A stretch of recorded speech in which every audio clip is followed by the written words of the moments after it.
Okay, ladies and gentlemen, tricksters from the second YouTube channel, we have another Tier 3 sub VOD review by your favorite Radiant coach, Charlatan.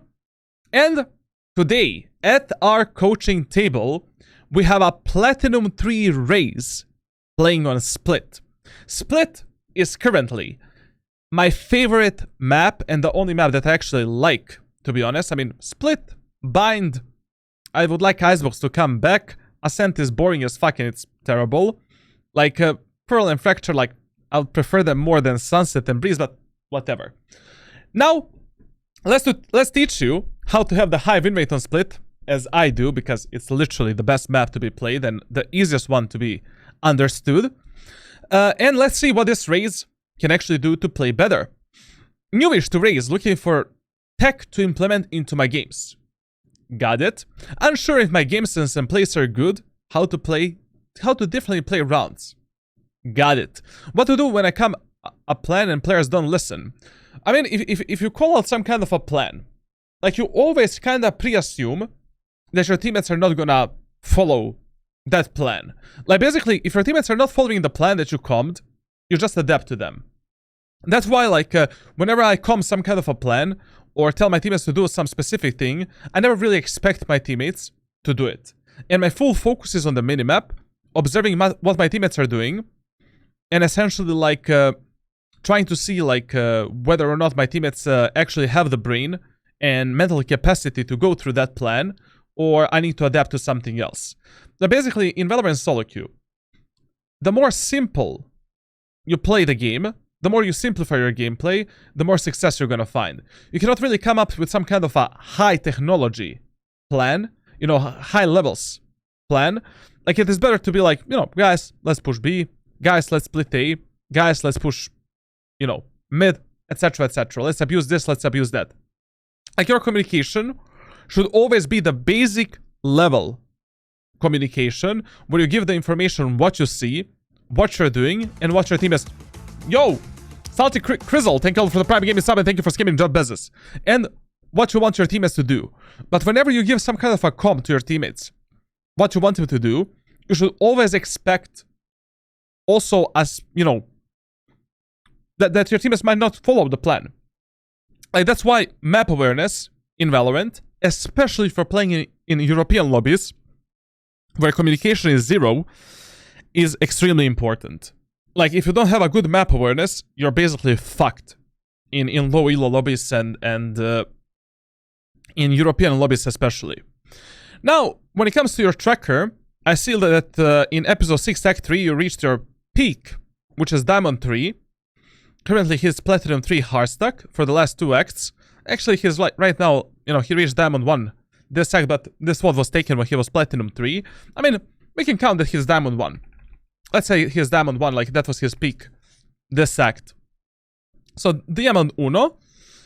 My dude was Reyna main.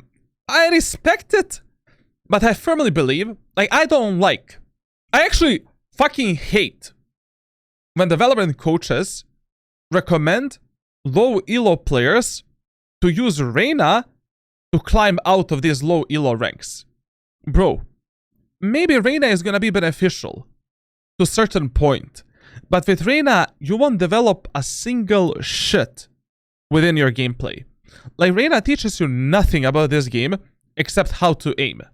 But, you know, this game is more about the game knowledge, more about decision making, team play, adaptiveness, rather than aiming.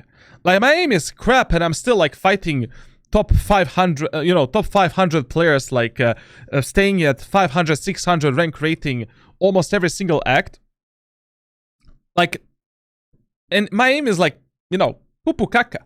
Like, to be honest, like, it's like bottom of Radiant, basically. Like, I can out-aim an average Immortal player, but I cannot out-aim, like, you know, the top 200 player. But that's why you need to have the brain as well. Like, this game is really about the game knowledge. And if you're just spamming Reyna, that's not gonna be beneficial for you. Yes, you can use Reyna as one of your picks, but this cannot happen. Like, my dude is literally just running it down with a Reyna. And it is really fucking good that you switch to the chamber and you rested a bit. But also, one thing that I can say definitely is that you should put in a bit more hours into Valorant if you want to truly grind the game. Whenever I coach players in Valorant, like, I tell you guys, you need to play at least 3 games of Valorant per day if you want to keep yourself in the game. Like, 3 is the bare minimum. It can also be the maximum. You don't need to play more than 3 matches. 3 games, aim training, warm-up, maybe a VOD review, watching a few, games of the pro players and Radiant players, and that's it. That's fine. Just with 3 games and all of that, you can already reach, like, I don't know, at least Immortal 3. Maybe you cannot reach Radiant with that much of a playtime, but that's it. So basically, like, around 180 matches per an act is kind of necessary if you want to truly grind the game. If you play lower than that, like, your progress is gonna be very, very, very slow. And you see here, like, he was Heartstar Gold, and then in one act, he played 135 hours of Valorant. He probably played around 200 games. And he went from Gold 1 to Diamond 1. You need to repeat this grind again, Like, in one more act, you need to take 135 hours and just grind the game. But I would heavily recommend you, don't play Reyna right now. Fuck the Reyna. Like, basically, I feel after Diamond 1, like, there's only 1% of players that would benefit from playing the Reyna. And only the players that are mechanically gifted to actually play the FPS games. And that is like 1% of the community. If you're not in that 1%, Omen, Jett, Raze, I don't know, like Omen, Jett, Raze, those are still my top 3 picks. And once you master Omen, Jett, and Raze, you master every single aspect of this game. Like, every other agent will feel like a piece of cake. You will develop your game knowledge to extremely high levels. And just with these 3 agents, I think that anyone, even if you don't have hands, you don't have legs, you don't have a PP, you don't have one eye, you can reach, like, at least Immortal 3 in this game without any problems. Now, and remember that 99% of Valorant community, 99% is below Immortal 1. And that is a huge fucking amount of players. Now, not really a consistent grind. We spent some time, in gold and silver, right here. And then we did a bit of a boost in episode 5, act 3. I really feel that you should ditch the Reyna, like, fuck this shit, man. Like go to something else. I see that this act you're grinding with Raze. I would also recommend you to implement a bit of Jett and a bit of Omen. Even if you don't like the Omen, go. Try to play a few, on maps where Omen is good, try to abuse him, like maybe on Bind, on Split, for an example. Like, try to develop your game knowledge a bit on a bit higher levels, rather than just doing a flash, peeking an angle, and, enemies stunning you, flashing you, killing you back, Cypher tripping you, etc, etc. Like, Reyna is just shit for improving the players after Diamond 1. Like, after Diamond 1, I would not recommend even my worst enemy to play Reyna as a main agent. Like, maybe, if you play 2,000 hours of Valorant, and you just play Reyna, you'll reach Immortal 1. I mean, in this game, if you just put in the time, I think that anyone can be Immortal, bare minimum Immortal 1, let's say. But after you reach Immortal 1, you will get trashed. Like, the amount of trash players that I meet in Immortal and Ascendant is unbelievable. Like, players only know how to aim. Everything else, garbage. Absolute dog poo-poo. Game awareness, 0. Map awareness, 0. Observing what their teammates are doing, 0 points. Reading the enemies, 0 points. Like, absolute dogs. Like, whenever I do some kind of an Iron to Radiant series, or unranked to unranked to Radiant series, I'm astonished. I'm always amazed how players play the game between, like, Diamond 1, and Immortal 3. I cannot believe that that is considered the second best rank in the game, and quote-unquote high elo. Like, unbelievable. Now, let's see what he's doing. Average damage per round, very good. Like 151 is really good for Platinum 3 and Diamond 1. I really feel that if you keep performing like this, like, you know, Ascendant is... We're smelling the Ascendant. KDA is not really the best.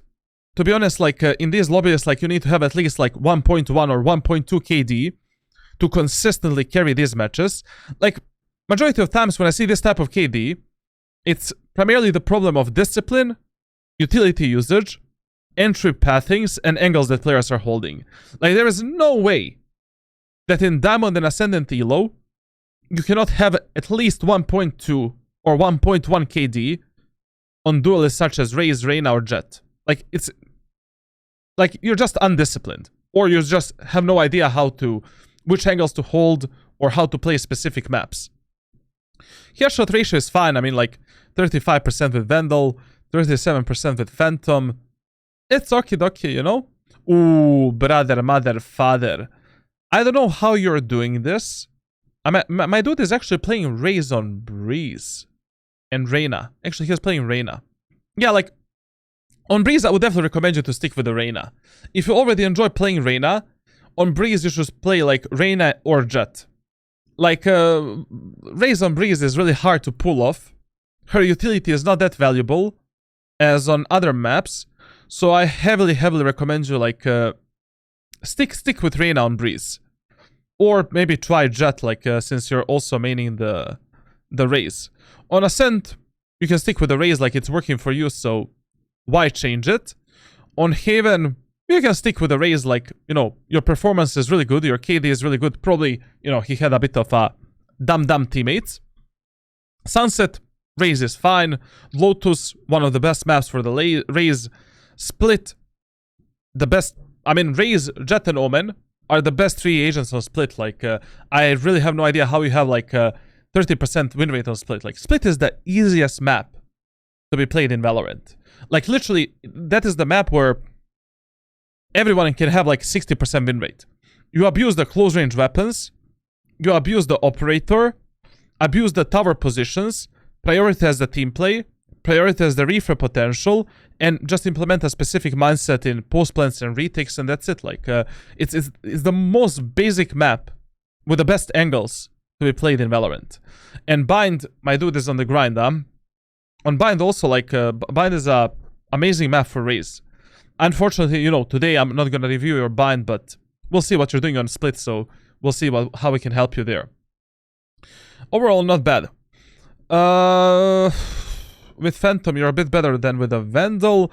I mean, I always recommend players, listen. If you prefer one weapon, and if you're already finding success with one weapon over another, play that weapon. Like, only one map in Valorant is dictating which weapon you need to use. Like, basically on Breeze, you basically need to use the Vandal over the Phantom. But on every other map, like, if you're already this much better with a Phantom over the Vandal, just use the Phantom. I mean, you might think that 0.7 and 0.8 is nothing. It actually means a lot. It means fucking a lot.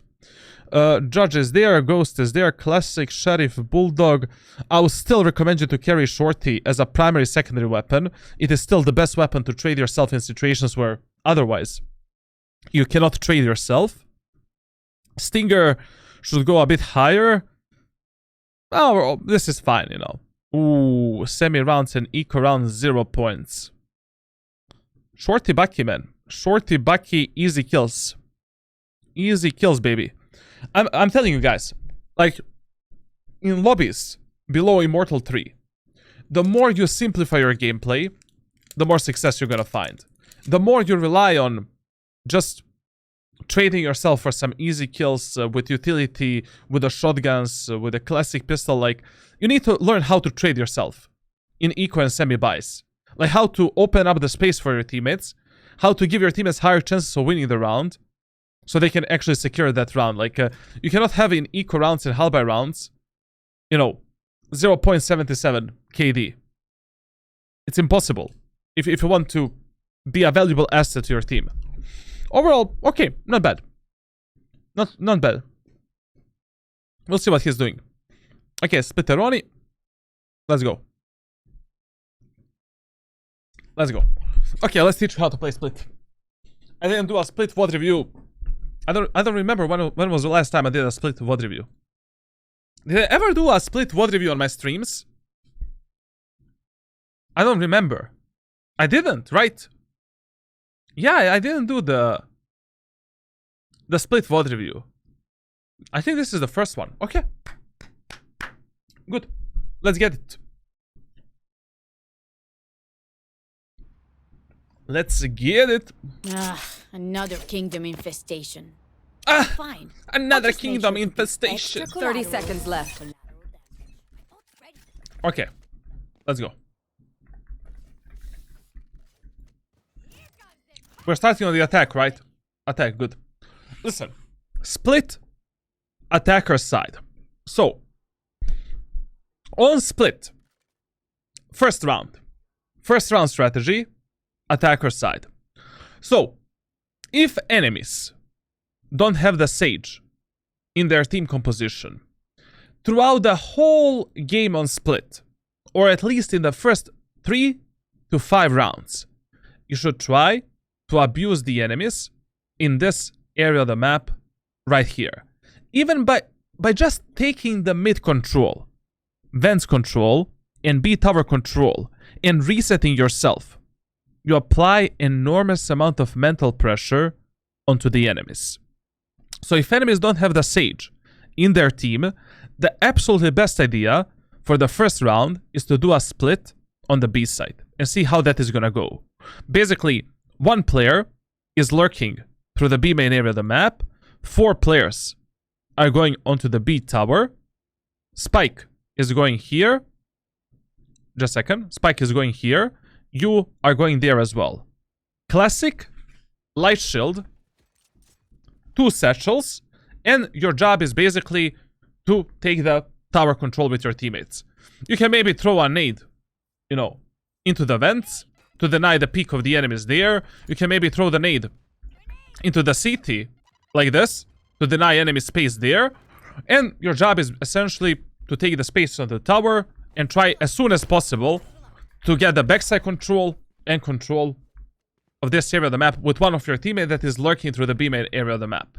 Now, if enemies do have the Sage in their team, the absolutely best idea, so let's say they have a Sage in their team, but they don't have any other Sentinel. So they don't have so they have only a Sage and they don't have a Cypher, Killjoy, or Deadlock. Firemen push onto the A site. A site is our default site on split, meaning that A site is easier for the attack, easier for the post plant, harder for retake, and harder for defense. And if you're doing the push onto the A site in the first round, classic, light shield, 2 satchels, grenade. We're jump spotting enemies here, asking for some kind of a recon utility, and jump spotting enemies here. Try to reach this position, because from this position it is the best to do the satchels and to do the execute. Throwing the nade either at the backside or in the elbow, and you're basically satcheling towards the elbow or towards this position. And from this position, you're clearing that, you're clearing sight, and that's it. Now, third strategy for the first round on split. Enemies do have a Sage, but enemies also have Cypher, or maybe Killjoy, or maybe Deadlock. What do we do? In the first round, in that case scenario, we are fighting for the A tower. So the only call out that you need to give to your teammates, hey guys, let's go A tower. Omen, can you smoke this? And can you smoke tower rafters like this? All of your teammates are going through here, and we are fighting for the A tower. If you get 2+ kills on A tower, you always finish on A. If you get 1 or below kills, we're going through the vents and we are ending on the B site. Done. If your teammates are not listening to you, you just adapt to your teammates. If you see that your teammates are going on A on site, go on site with them. If you see that your teammates are doing some random shit, prioritize your teammates that are the highest priority for you at that moment of time, like teammates that are maybe carrying the spike or teammates that are going to be fighting the enemies at that moment of time. That's it. Now, what is your job during this specific strategy? When your teammates are going rafters, and we are hitting rafters as 5. Your job is basically, once again, to reach this position. Maybe at the start of the round, you can throw this nade to deny the space of the enemies there, so they cannot peek your teammates. Jump bunny hop to this position, and your job is to get into the smoke on rafters, and from this smoke in the rafters, you're peeking the enemies and making the sandwich out of them together with your teammates. Very simple. You can adapt to any scenario in which your teammates put you in, and essentially, you know, I don't know how much your teammates are going to listen to you, but that's the best thing we can do. Now let's see what happens in your game. I mean, when enemies don't have a Sage, like, mid is just fucking free, you know? Like, you can destroy the deadlock wall instantly as she deployed, try to take B tower, fight for B tower, and that's it. Like, it doesn't make any sense. Bro, enemies have Deadlock, Cypher, and Killjoy. Against this team composition, I would never, in my fucking life, try a 5-man push through the B main, or 5-man push through the A main. It is impossible in the lobbies below Immortal 3. Like, against this team composition, you're fighting B tower, vents and mid, A tower, and then you're falling down onto the bomb site. It is impossible to push S5 in these lobbies. Do they have a smoker? What the hell, bro? This is easy win, right? Let me upgrade the sound. Oh no. Listen. In the first round with Raze on split, you're never buying a fucking ghost on the attacker's side. Like, your job is 90% of times to close the gap with the enemy somewhere and create the space for your team. And 90% of fights that you're gonna fight, that you should fight in the first round with Raze, should be the close range gunfights and medium range gunfights. And classic pistol is much, much better rather than this shit. And having that second satchel is extremely important for you to take some space for your teammates and to do some kind of a satchel to basically, imagine what? Create a space, you know? Like, here, if the call-out is to go 5-man B, which is gonna be a bit of a suicide, to be honest, considering enemy's team composition. Classic light shield, 2 satchels and nade. We're jump spotting enemies here. I'm doing the nade onto the bomb site, so I deny that space from the enemies. And I'm doing double satchels at the backside here, taking this space, revealing the enemies there, and waiting to see what my teammates are gonna do.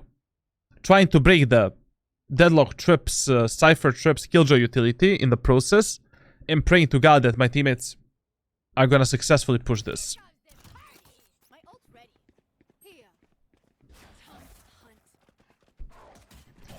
This is gonna be a suicide, boys. This is a suicide.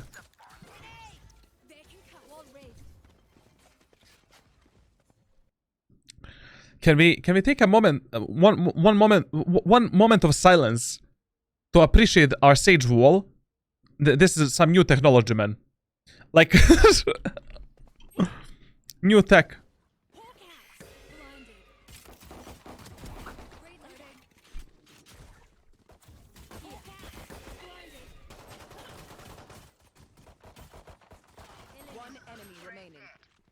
Okay, I can instantly give you one tip when you're playing Raze. Whenever you're reloading the weapon and enemies are still attacking you and they're pressing you, use the satchel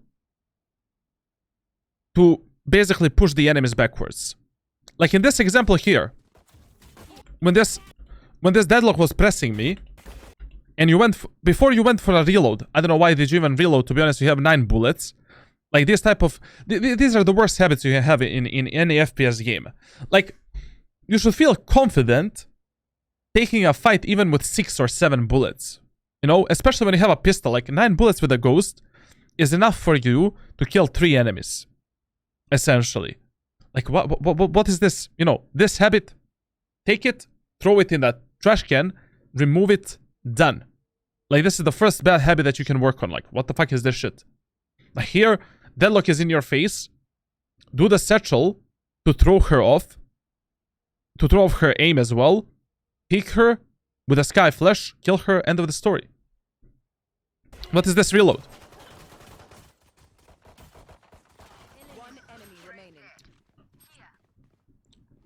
Cypher must be on the site. Like Cypher had a full setup here.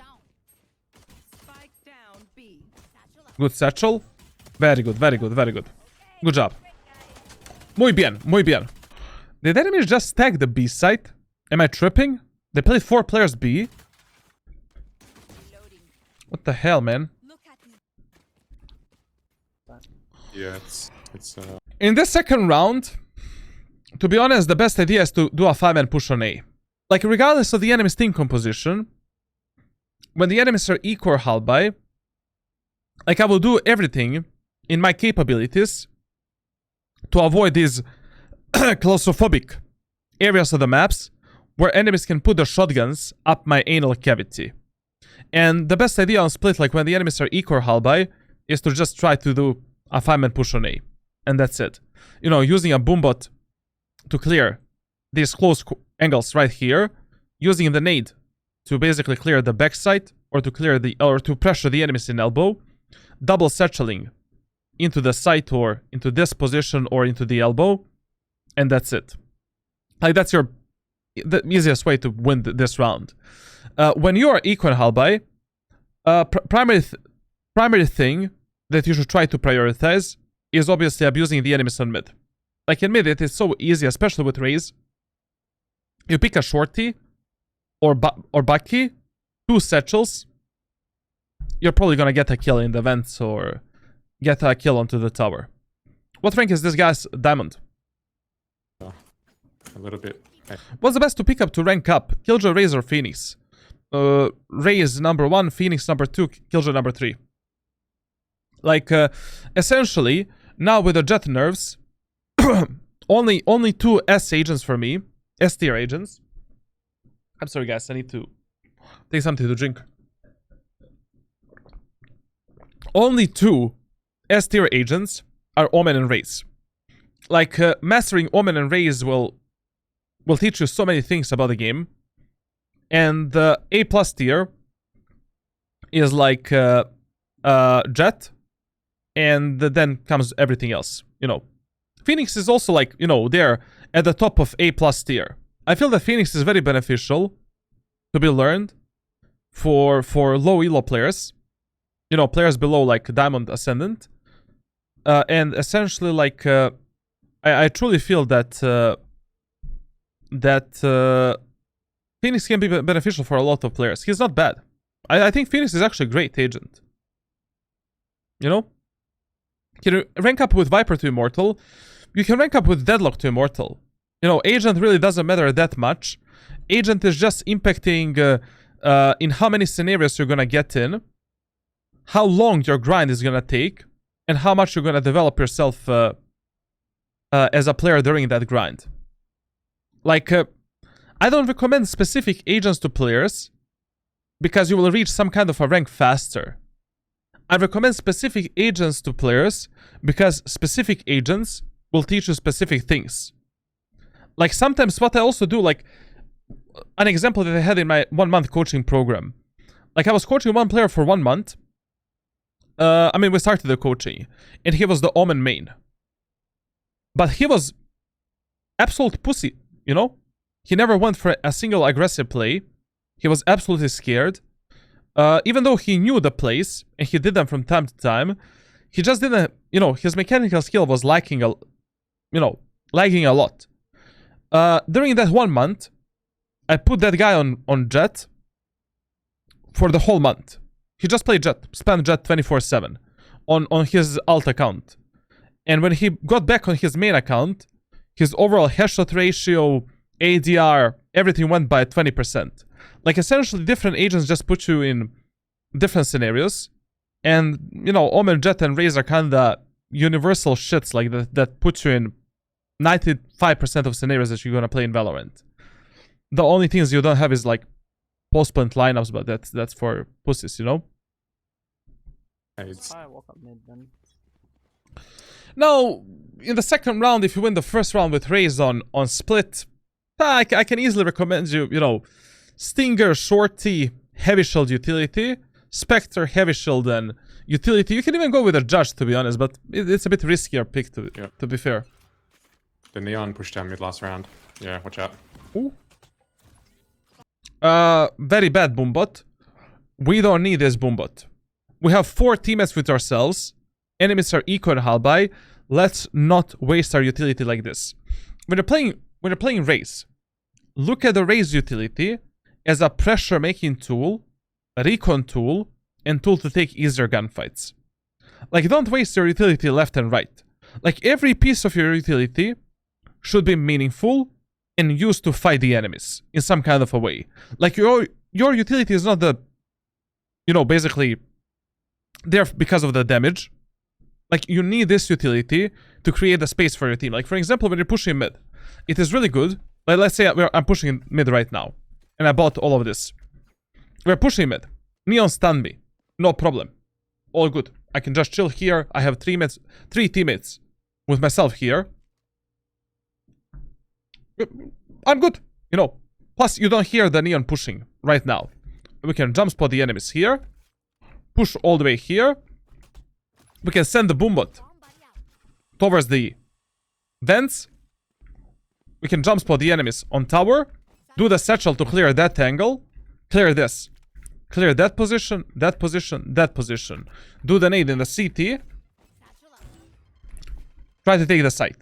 Like, essentially, you know, I see a lot of Raze players that I'm coaching. They're kind of wasting their utility quite a lot, like, for some meaningless shit. Like this. This is the best example. Like, what is this? Did that Boombot help you? Not really. Okay. I'll fake B. To be honest, I don't know what is the best call right now. You know, after taking those 2 kills, only God can tell you, like, what is the best idea. But in those type of scenarios, like, especially if you're playing anti-eco rounds, just stick to your teammates. Like, whatever your teammates decide to do right now, just press with them. You know? Like, right now, I would just play with a spy carrier. I'd be playing with a Sky. Make sure that I'm living a happy life, and that I'm able to close this round together with my teammates. Rather than doing something solo and maybe dying from some kind of a Bucky, Shorty, or some kind of a shit in the vents. I mean, you need to remember, enemies are still playing an eco round. And we are playing split. And people love to play shotguns quite a lot. You took one kill on mid. 1 kill on B tower. Let's go B. You know. Let's go B together. Let's not complicate stuff. Going A. And now on A side, enemies can be on the ramp. They can be on tower. They can be CT. They can be behind the site. Let's push B. Let's nade the CT. Double satchel at the backside. Clear the B main. Clear the backside. Easy bomb site control, and that's it. I knew it. I knew it. If that guy had a shorty, like, that would be interesting. On spawn. One enemy remaining. You can pick one.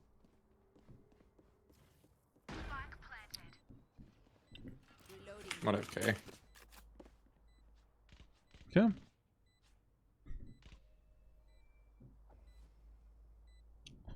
Okay, I guess we won this round easily. Not too shabby, not too shabby.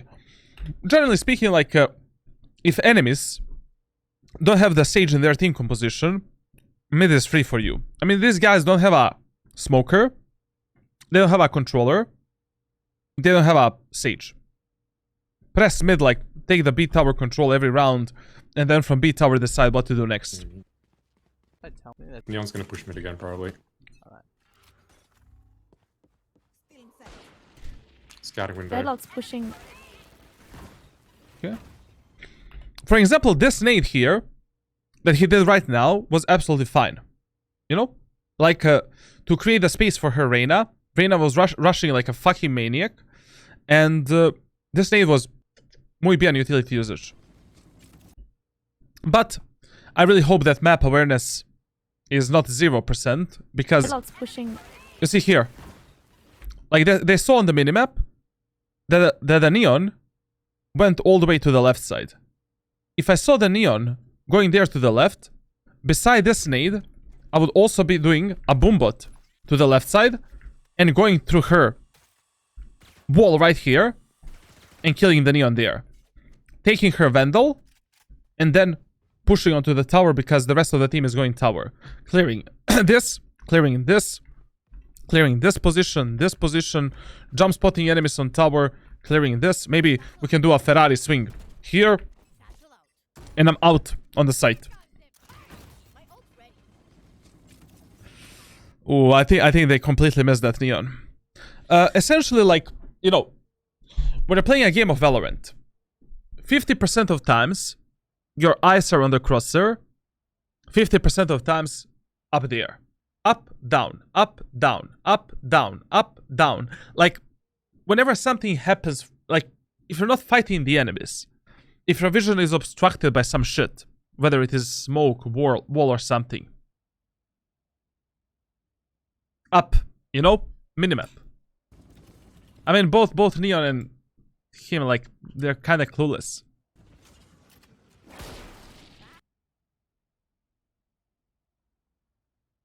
I guess enemies forced last round. And what the fuck was that?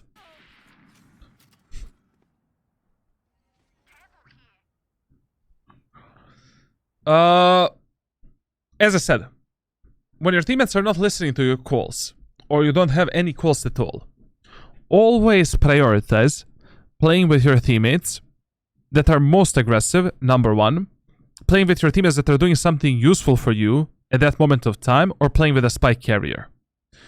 Right now, 3 of our teammates are B main. They're taking the B side control. On B side, enemies have a Cypher and full fucking Killjoy setup. We need to go B tower. In this situation, you're either rushing B tower fast with a boombot, with a satchels, or you're disengaging the enemies, going into the B main area of the map, and playing with your teammates. But to be honest, considering that enemies have the Killjoy and Cypher setup on B, we have 1 minute 20 seconds. Let's reset the round and let's go A. Maybe that is the best call right now, to be honest. One over rip, 26. Oh, one heaven. One over rip, 26. And this is the absolutely worst thing that he could have done. Who cares about that guy in ropes? You know? Your teammates are going out onto the bomb site against the Cypher and Killjoy, and you want to kill the Raze in the ropes? Bro, I wouldn't trust these platinum bonobos and diamond bonobos even with a fucking penny. Like, I wouldn't even give them my cock to basically guard. Like, I mean, my cock is precious, to be honest. Like, why would I even do that? But penny is better. Oh, one heaven still.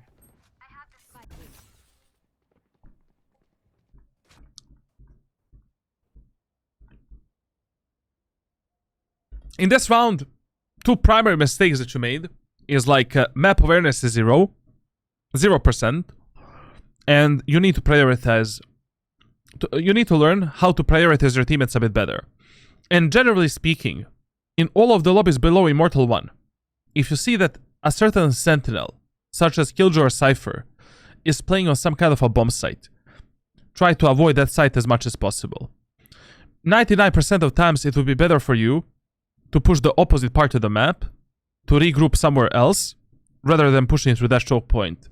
Because in these lobbies, below Immortal 1, players have no idea how to play around the Killjoy setups, how to play around the Cypher setups, and they usually make shit tons of mistakes. To be honest, these first 2 rounds were very, very good. Like, we learned 2 things. We learned, number 1, that Cypher and Killjoy are playing B side together, and probably Deadlock is alone on A, or maybe she's playing mid. And second thing that we learned is that mid is also easy for us to take. So after these 2 rounds, and after learning all of this crap, 5-man push on A. You know, let's try it. Let's see if this is actually true, if they are just stacking the B side, and let's see how like they're defending the A side. B again? Like, Okay, well, what was the call out? like B, and then look outside A. If Scar wants to throw some You should have just went with your teammates on A. You know? util, B main. Take one. Main Scar will fake B, and then you guys just walk up A.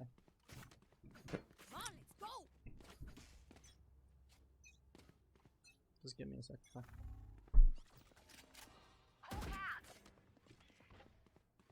Killjoy is in tower. We're faking B, I guess. Deadlock, and one more. Okay, well, one huge tip.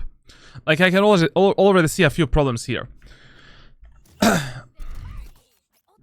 In a game of Valorant, every single time when you die in these positions here, here, here, here, here, here, and here, it is an absolutely pointless death. You could have done something better in terms of your angle clearing, in terms of your positioning, utility usage, or how you play with your teammates. Dying in this portion of the map is absolutely fine, because you're trying to engage the enemies, and you're trying to basically, you know, take space and do something. I can already see that your angle clearing and the way how you're engaging the enemies in the main areas of the maps is terrible. I mean, if you're already making enormous amount of footsteps here, in the market area of the map, before you go for a swing, jump spot the enemies, delete that enemy with a peeker's advantage and 2-step mechanic. Like, this is 10 times better than just randomly swinging an enemy with a random fucking crosshair placement, not knowing exactly where the enemies can be. Jump spot, take the info, place your crosshair onto the enemy's head, destroy that enemy. Like, I feel that the mechanic that players below Immortal 3 are not abusing enough is like jump spotting. Like, very rarely I see some players that are either jump spotting at the right moment of time, or they're not just jump spotting at all, essentially.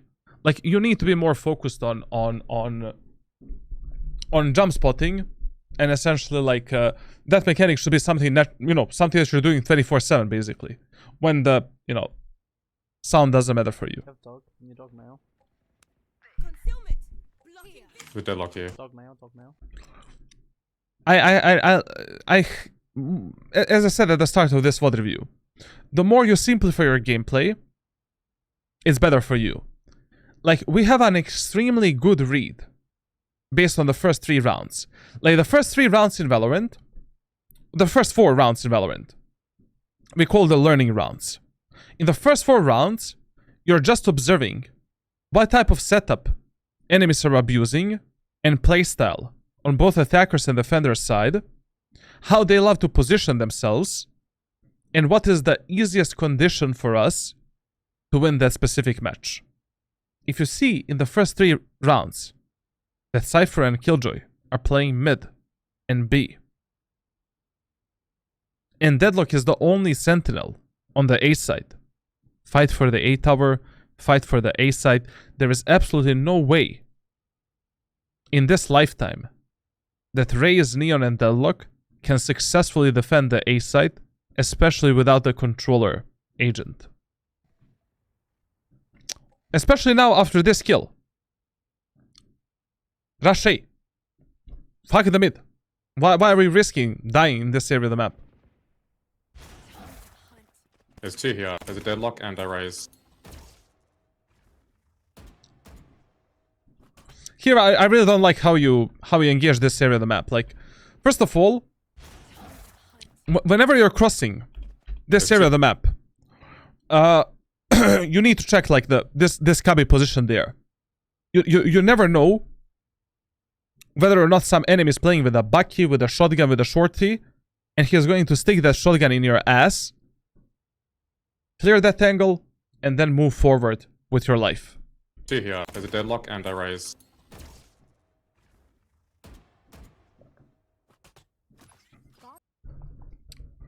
Flash it, flash it.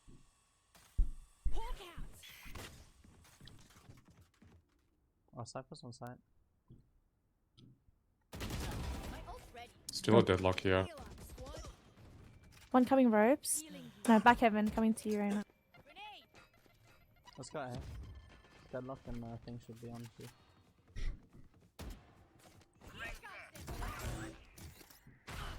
One enemy remaining. Okay, not bad, not bad. I mean, you know, this round could have gone in anyone's favor. The absolutely best call out in this round would be to hit the A site and just finish on A. Like, there was no reason to complicate this round so much. Like, you know, enemies are weak on A. Like, we just got an opening on A, and we knew that, you know, if we just slowly went to A, probably 2 enemies would be A, 2 enemies B. That's it. Like, but yeah, it's fine. Like, whatever, not bad.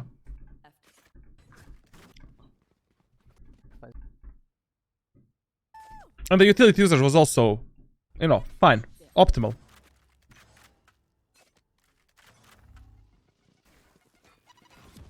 Okay, With 2 mid. They're pushing. Clearing. that's a lot of wasted utility. Woman in lobby. Nice. I heavily recommend you to pay a bit more time on, like, try to clear the angles a bit more.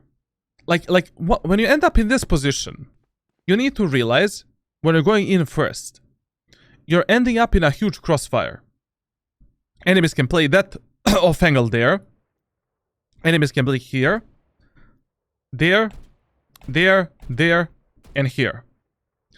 You need to clear something with your utility.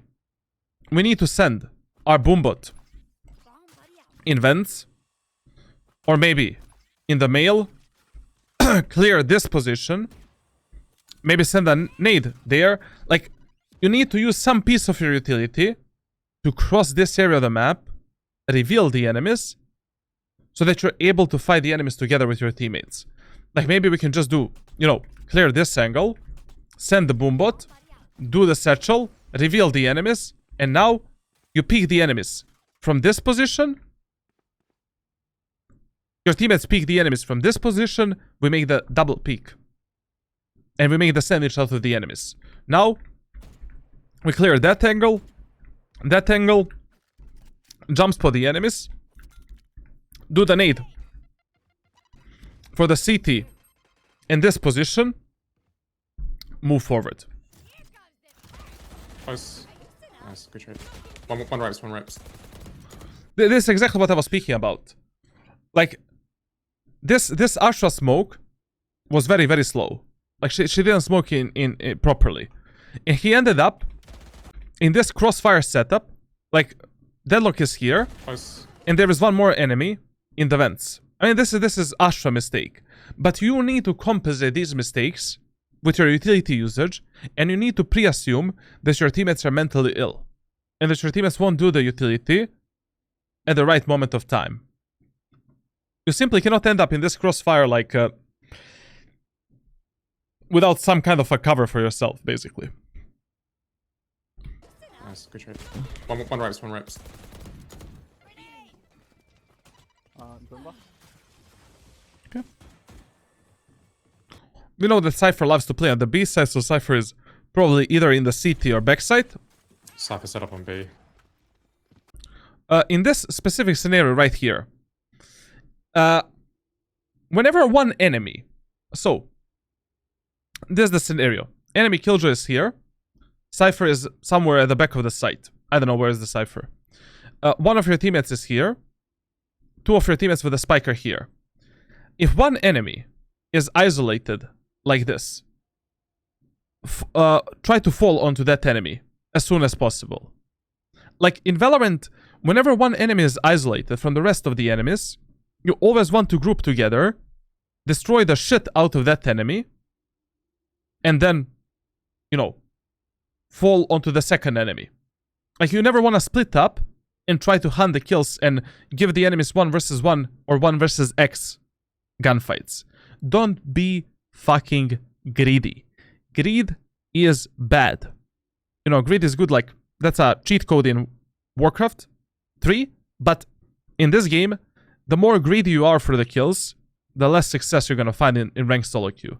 In this example, you're doing double satchels, bop, reaching in this position, revealing the Cypher at the backside, and fighting that Cypher together with your teammates. You delete the Cypher, plant the spike.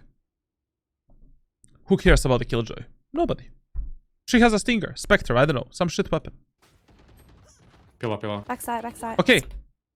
We lost one teammate here in this process. But it could have been worse. It could have been much worse. Remaining. We almost lost you in the process as well. That Killjoy was in the vents, to be honest. Like she ran like a Usain Bolt in the CT. But this is stupid. This is a stupid gameplay and stupid playstyle. Like, if one enemy is isolated on the site or anywhere, try to fall down onto that enemy as soon as possible. Make a sandwich out of him, and then, you know, later fight the second enemy. Like, not only... it's not that I don't trust you that you're gonna kill this Killjoy, but it might happen that you die, because this was a 50-50 gunfight, to be honest. But I don't trust your allies, to be fair. To be honest, in solo queue, I don't trust anyone all the way up to Radiant. The only players that I... Like, the only time when you can actually play the team play game, and where you can have some kind of a trust in your teammates, is once you reach the top 1,000 lobbies. Like, top 1,000 players you can trust. Like, I play a completely different game, and completely different playstyle in Valorant, when I play above 500 rank rating, and when I play with the players that are below 400 rank rating. Like, completely two different games of Valorant.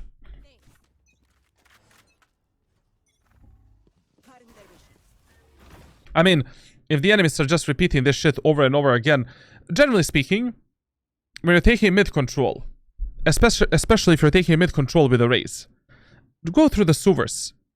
You know, usually players in the sewers, they don't drop a single piece of utility.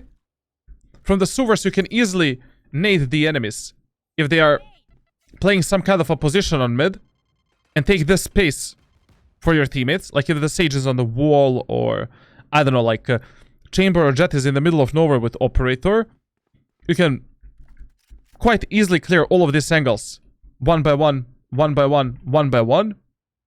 And most of the times you're not gonna be naded, molotoved, or I don't know, stunned or some shit like that. Like a lot of players make this mistake on Split where they are just fighting for mid from the market. Like 90% of times when I'm taking the mid control, I actually go through the sewers. It's easier. Simple. And I will definitely never swing the mid area of the map like this. Jump spot the enemies and then, you know, go for the swing. Oh, she's banned. Clearing heaven. Try to clear the angles a bit better. Like essentially, one more disease that is infecting the players below Immortal 1. Below Immortal. Not clearing angles properly. And not clearing every single angle where the enemies can potentially be. We don't know how much space enemies have taken on mid. Enemy Raze can be here. Enemy Raze can be here. Enemy Raze can be there. Tower. Here. I'm pushing here. behind the neon wall. Clearing this. Clearing that position. Clearing tower position. Moving here. Clearing off angle. Box. 1, 2. Clearing vents fast. Clearing this. Clearing this. Moving forward. Proper movement, crosshair placement, etc, Back is dead etc. on B. There's a killjoy in heaven.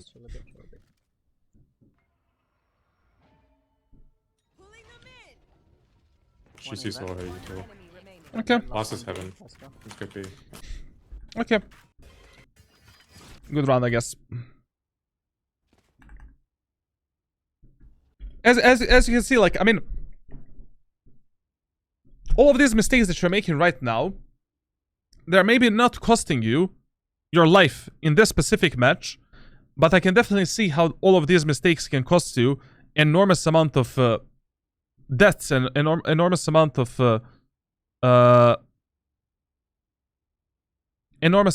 like kills, basically. Like this type of movement, positioning, and angle clearing is gonna cost you your life a lot of the times.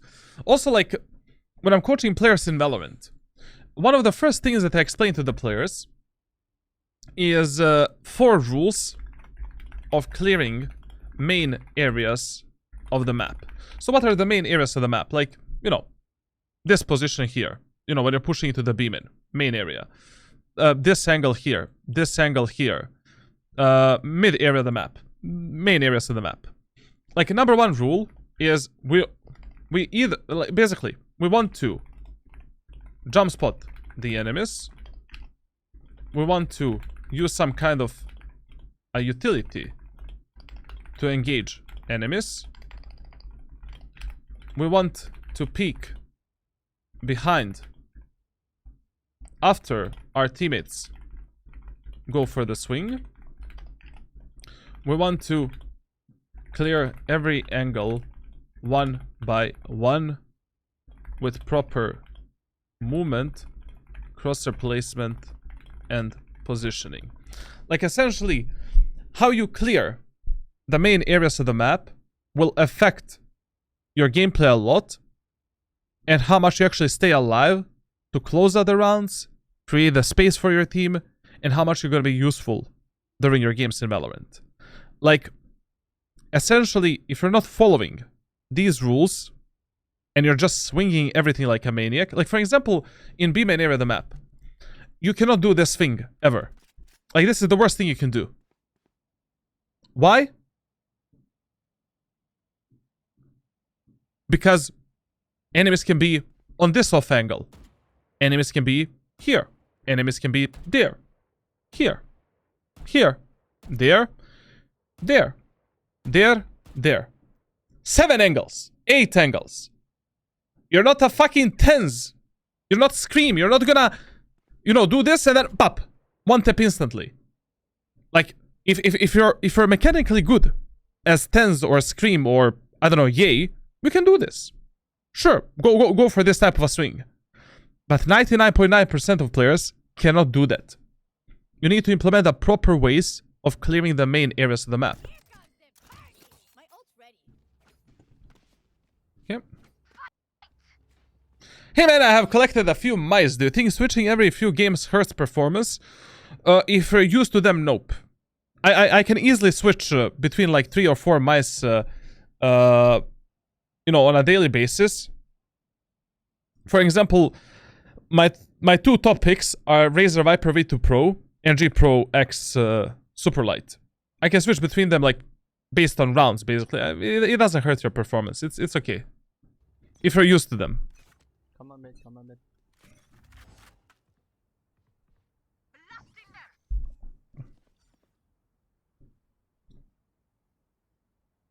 Okay, sewers. They might push sewers. I can go hold it.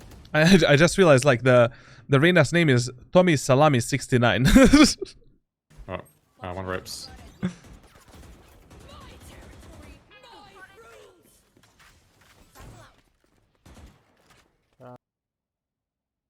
Bro, where did Deadlock do the ultimate? Neon one male. Oh, that nade there was another waste. I don't know. Like, when you're using the Raze utility, you really need to use your utility with some kind of a purpose and meaning. You know, you cannot just randomly throw utility and be like, okay, you know, I'm done with it. Like, every single piece of your utility is so valuable to clear the angles, to pressure the enemies. Like, what is this? This has no meaning at all. I've got no smokes. Just play a One bit pushing heaven. Yeah.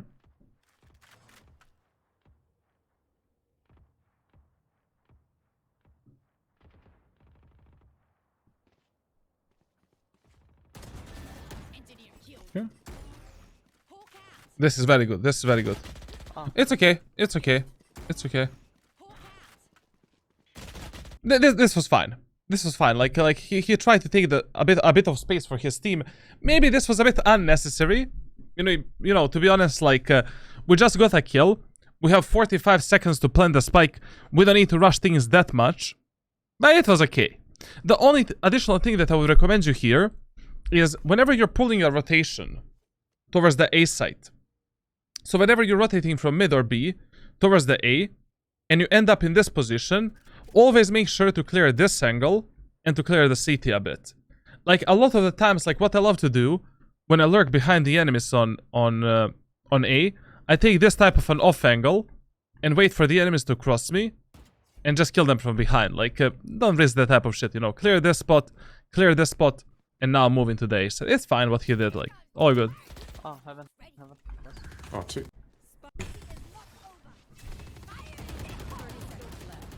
Okay, we got sacrificed to the gods of Valorant. Okay. You know, I would definitely recommend you, like, you know, if you already make a numbers advantage and you have an enormous amount of time to plan the spike, you can slow down your gameplay a bit more. Like, no, in Valorant, it doesn't matter if you plan the spike on 5 seconds or 55 seconds. Clear the site, clear every single angle where the enemies can potentially be.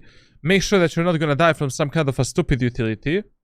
And the only time when you should be dying for taking the space or, you know, planting the spike is like when you have no more time to actually clear the angles and properly execute a certain position. But that round was fine, I guess.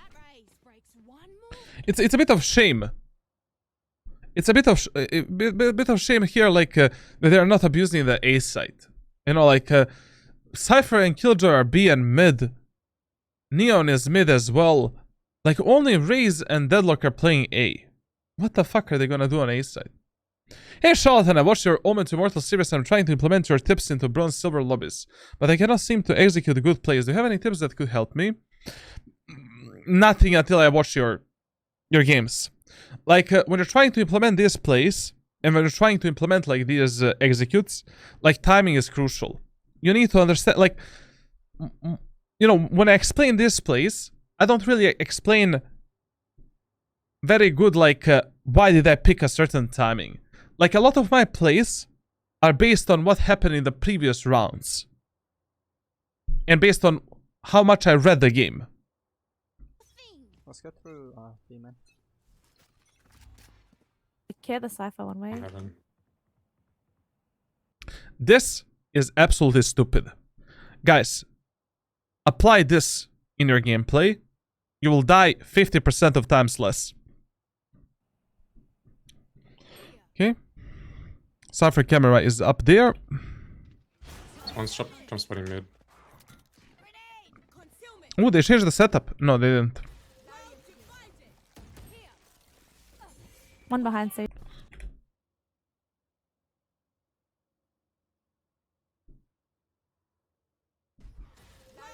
Jump spotting mid. If right now, if we just walk into the site like this, we're not gonna have a lot of fun time against the Cypher and Killjoy. One behind stage wall. One mid. Okay, they don't have a single setup. I don't know how this is possible. Oh my bad, I didn't have bomb.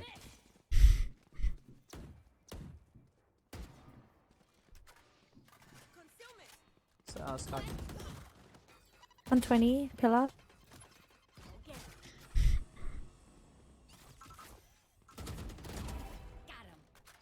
Right side, where I'm from. I know exactly where you are. Further off. There's a neon somewhere here. Maybe on bomb. Satchel out. Yeah. Satchel out. You fought well. Reload. Last player standing. 125. Deadlock one. That round was rough. I can definitely tell. I can definitely tell, based on your gameplay and based on everything that we've seen thus far, that your map awareness is extremely poor. Like, you don't really pay attention on clearing the angles properly. Your crosshair placement is everywhere. You're not observing minimap that much, and you need to put a bit more focus on what your teammates are doing. Where the fuck is the spike? Who is your highest priority at that moment of time?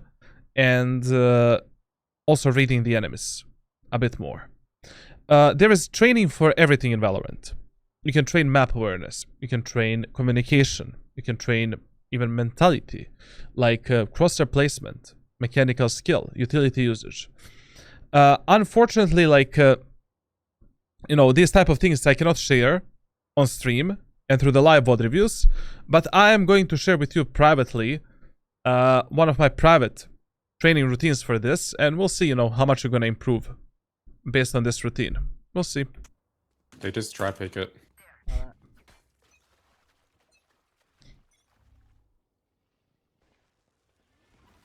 Stun. Pushing. Oof. Stun. That swing was fucking nasty, man. If something like this happens in your game, you just say, well played, Deadlock, and that's it. Like, that Deadlock was not giving a single fuck. But a huge mistake during this VOD is, like, how little focus they actually put on reading the game and understanding the overall map. Like, usually on Split, you know, your win condition is A site and A tower. Like that is where it is the easiest. That is the easiest position to be taken on Split 90% of times. And if and Drew, bro, like, what's happening, my Phoenix main? When I'm gonna do some kind of a VOD review for you, man? What's going on? I need like 100 more rank rating to get a stupid Radiant, and then we're gonna do a queue, bro. Actually, we can do a queue tomorrow if you want. If you're up for some games I'm gonna be playing like tomorrow, we can play like 4 or 5 games. Who knows? Like, maybe we're the god duo that was never, you know, tested. Oops. Player standing.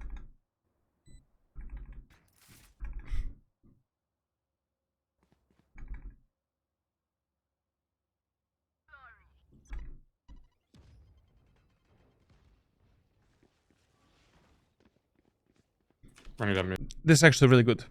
This is actually a really good read. Like, enemies were 24/7 aggressive in the mid area of the map. Like, I really like what he, like, in this round, he actually turned on his brain. I like it a lot, man. I like it a lot. Mid. But he needs to peek here, man. We need to peek. Like, I think enemies are close. Our Reyna might die.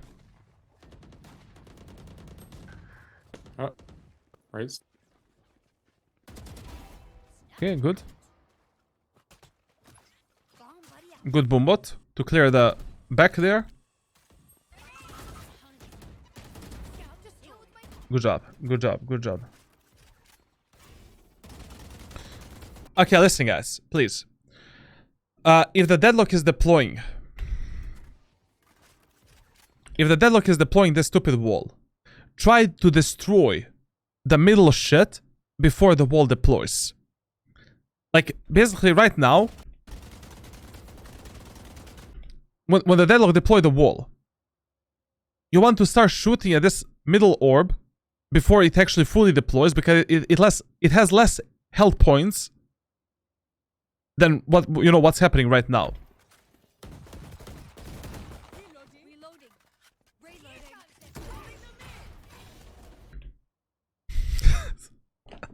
My dude really likes wasting, you know, utility left and right. Like, doing this blind utility is fine when you're pushing the sites. When you're taking some meaningful space. You know, you don't even need to use the satchels. Just by holding the ultimate and jumping into the bomb site, you create enormous amount of pressure onto the enemies, and you pull the enemies backwards. But what is this? Like, he has zero information where the enemies are. We have a huge numbers advantage. I mean, 4 versus 3. Like, if we have a true numbers advantage, like, why do we waste so much utility? Satchel out. Especially enemies have the Killjoy ultimate. If, you know, that's another thing that you should take in account. Like, your ultimate would have been great to maybe pressure the enemies backwards, to destroy the Killjoy ultimate, to take more space. Unnecessary utility usage.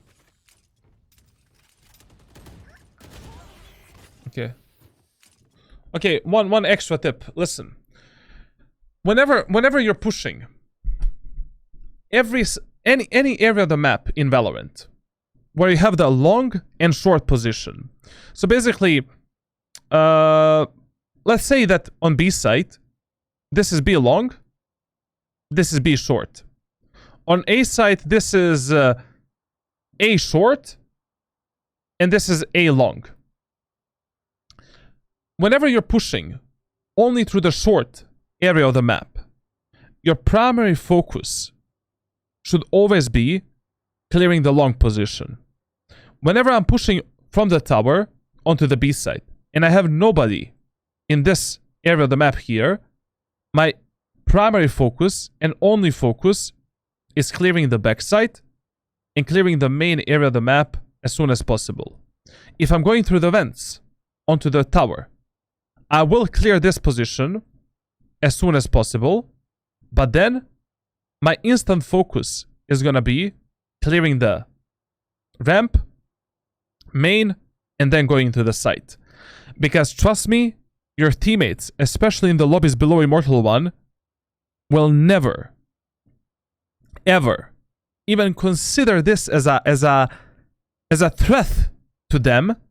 They will completely ignore a single possibility that the enemy cipher or any enemy might be in this area of the map, and you will 90% of times lose one of your teammates during this process.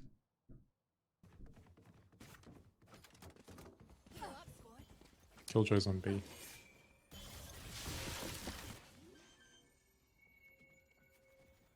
And also, it's really good to have that information right now. You know, right now, we would have known whether or not enemies are on the ramp, in A main, and we could just focus on the, you know, tower, tower and CT. Now, in these type of post-plan scenarios, listen, always try to play the reframe potential with your teammates. And try not to risk losing your life for some stupid kills. Like, especially in the lobbies below Immortal 1. Right now, if you die, trust me, your teammates are not gonna have a fun time on the A site. First of all, they have the Killjoy ultimate. Second of all, I wouldn't really trust this Sage and Sky with closing this round. So essentially, in this specific round, the right play was not to go into the CT, but to go onto the A main together with the Sky and play this crossfire right here. Sky is watching the main, you're watching the ramp, and now if the enemies do the Killjoy ultimate, I don't know, like in the CT, or they do the Killjoy ultimate on the tower, we can easily destroy the Killjoy ultimate. If he goes for the CT ultimate, we can just watch from the A main, you know, the cross into the site, and that's it. Like, in the post plans, your highest priority should always be playing on the reframe potential with at least one of your teammates. I mean, that teammate should be like the most aggressive teammate, or a teammate that has the highest chances of dying. In this type of a scenario, where the Sage is on site and Sky is here, your Sky has like 50% higher chances of dying compared to your Sage. And that's why I would have just prioritized the Sky, make sure that she is happy and alive, that I can use her life to fight the enemies together, and, you know, close out this round easily. One enemy remaining. But I guess enemies in these lobbies don't really like to work together or to clear the angles. Well, how are people in Valorant like this ignorant? I don't know, like sometimes I give too much respect to these players, like even though these guys are like diamond. Like you need to clear the angles like and expect unexpected. Like when I play Valorant, like I feel like I'm paranoid, man. You know? Like I clear every little pixel, every angle, every position, like I jump spot everything, like how the people in Valorant are like, you know, they cannot be CT. They push from the rafters. No, that angle doesn't exist. Valdon 1, well stream, man.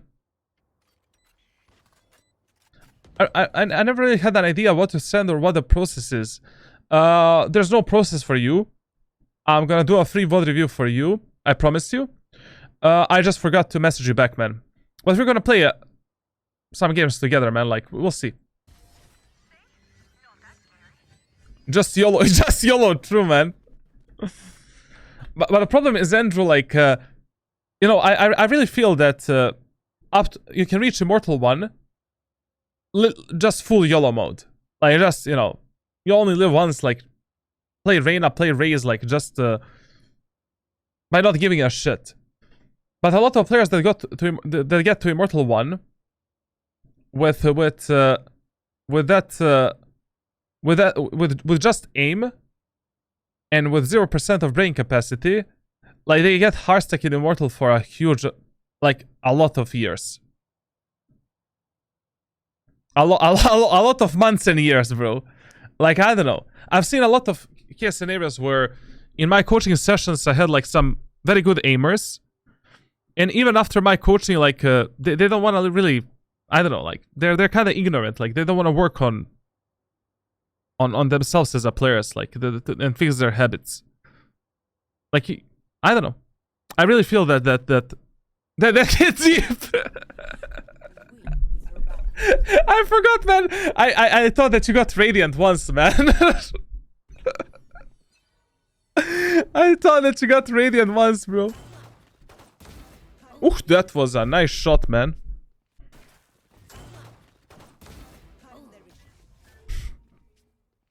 Okay, that was a bit risky, but I guess worth it.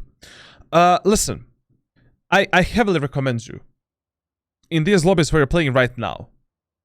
After you get this type of a kill, prioritize playing with your spike carrier. Like, or even if you're playing duelist, basically in 2 weeks from now, I'm starting unranked to Raze, Raze to Immortal series, and I'm gonna be sharing with you like tips and tricks on Raze on every single map in Valorant. You will see that even though I'm playing a duelist, a lot of times I actually pick up the spike myself to condition my teammates to go for a certain play or for a certain strategy. Because when you pick up the spike, a lot of times your teammates are willing to follow you and to actually be there with you. But I don't sell the spike to the enemies. You know, like let's say my idea is to go mid and try to open up the mid and try to like I don't know, like try to like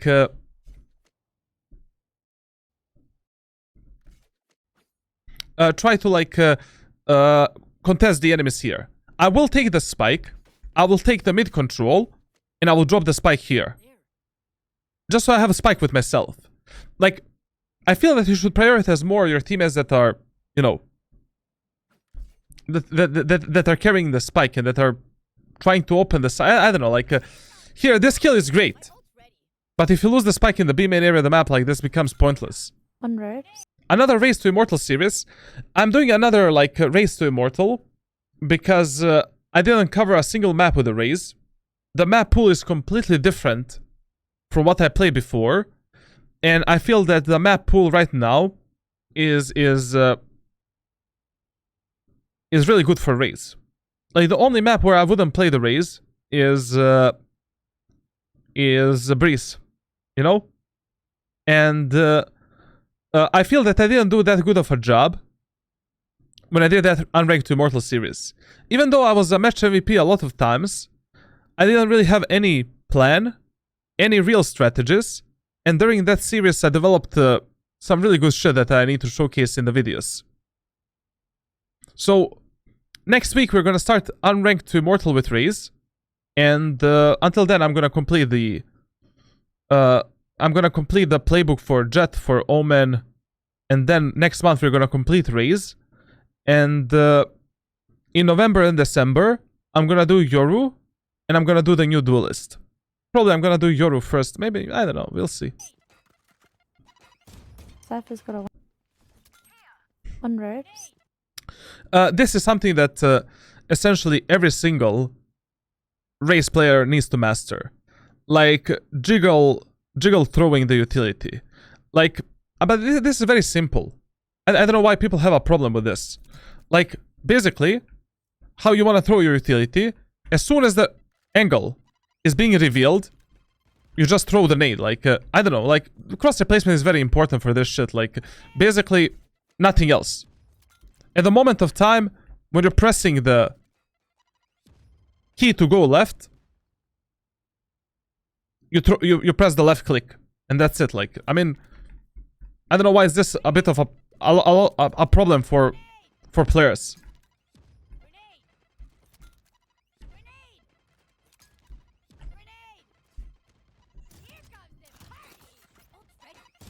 Cypher's got a one way again.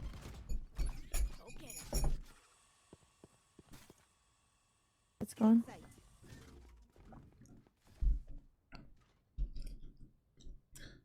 You see,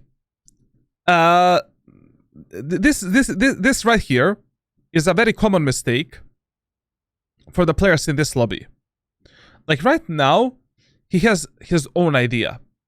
You know, he's trying to maybe open up the vents to go A, but personally, I would prioritize the two guys that are in the B main, taking the B tower control and falling down onto the B site. Because you just don't know what's going to happen with that spike. Like, the last thing that I want to do in the lobbies, the last thing that you want to do in the lobbies below Immortal 1 is trust your teammates with a spike like this. Like, I have no idea why we're not taking the B tower control at this moment of time. You see, like, his teammates in the B main, they're pushing into the site against the Cypher and Killjoy. Cypher and Killjoy have the full setup on B side, while these three guys are jerking their cocks off in mid.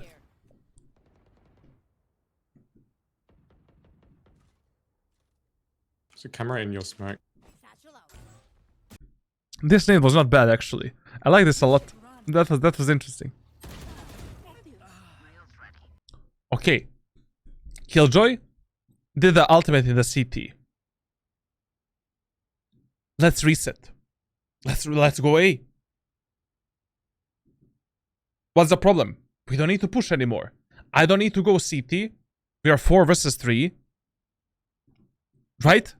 Isn't that a smart play? If I go into the CT right now, I might get in a crossfire from this position here and this position here. I don't want to risk a 50-50 fight. Let's yell at our teammates. Guys, let's reset, let's reset, let's reset. Let's go back, let's go A.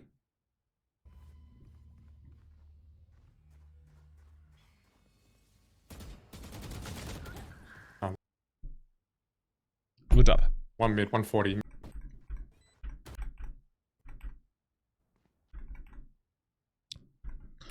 Try to reset the rounds a bit more.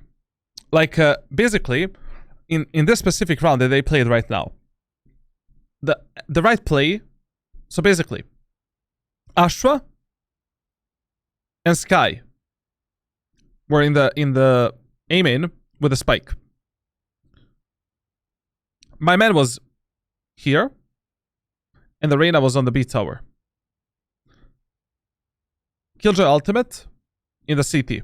Where's the Killjoy ult? Go back with Arena. We're playing on the numbers of 2. Playing the reframe potential. Numbers of 2. Reframe potential. We're looking at mid. These guys are looking at B main. We tell our teammates, regroup. Play together. We rotate with Reyna into the B main. And we reheat the B site together from the B main as 4. Being able to play any reframe game that we need to play at that moment of time. Or we rotate all the way back from B main onto the A site where there is maximum 1 player there at that moment of time. We're not risking any 50-50 gunfights. We're consistently playing 70-30 fights or fighting together with our teammates instead of doing what we did there.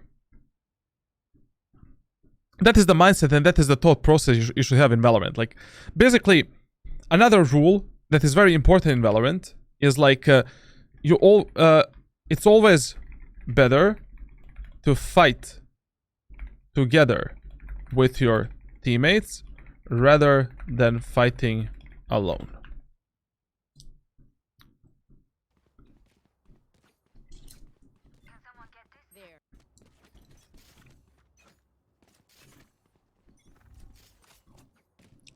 Oh, this is a big no-no.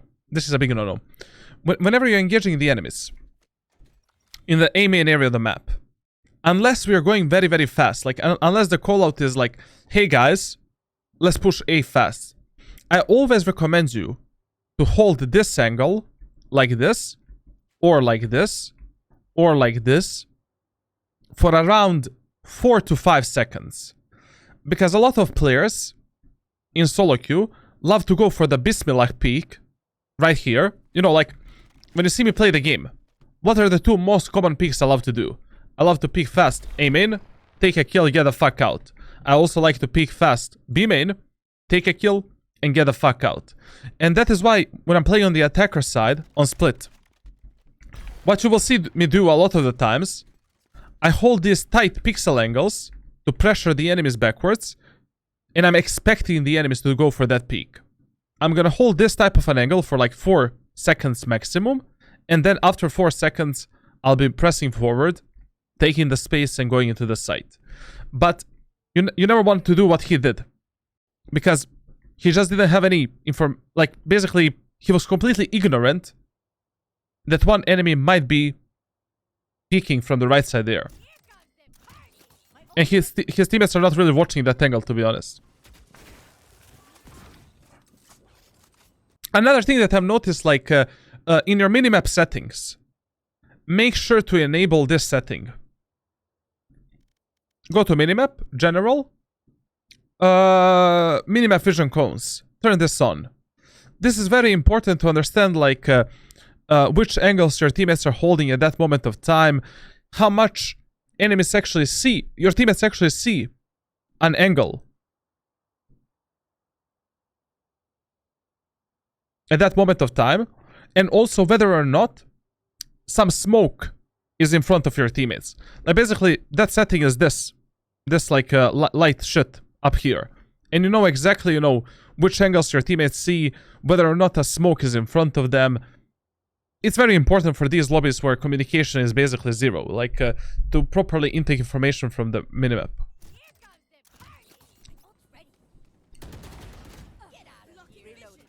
Okay, a bit of chitteroni here, I see. Like it. Free wallhacks on my Discord server, man. You join my Discord, instant wallhacks.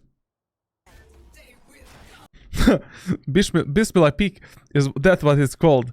But my teammates do it, it's Inshallah peak. This, what he did right now, is exactly how you don't want to execute the bomb sites with Raze. I heavily recommend you, when you're executing the sites with Raze, use all of your utility to support your execute. Unless you know the exact location of the enemies on the bomb site. Like, basically here. And I'm not only gonna use all of the utility, to support myself, but also to support my teammates that are going behind me. Like here, for an example, we jump spot the enemies, we're pushing in. God knows how many enemies are on the site. Let's send our boombot to clear that angle for our teammates and enemies here. It's gonna go like this, like that, whatever. Let's send a nade into the elbow so that the enemies cannot peek my teammates from the elbow.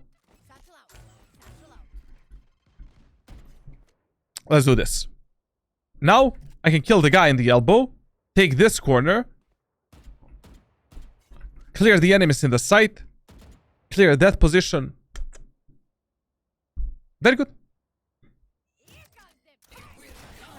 I mean, I highly doubt that in these lobbies you're gonna get shot in the air, like, while you're doing this double, you know, double satchel.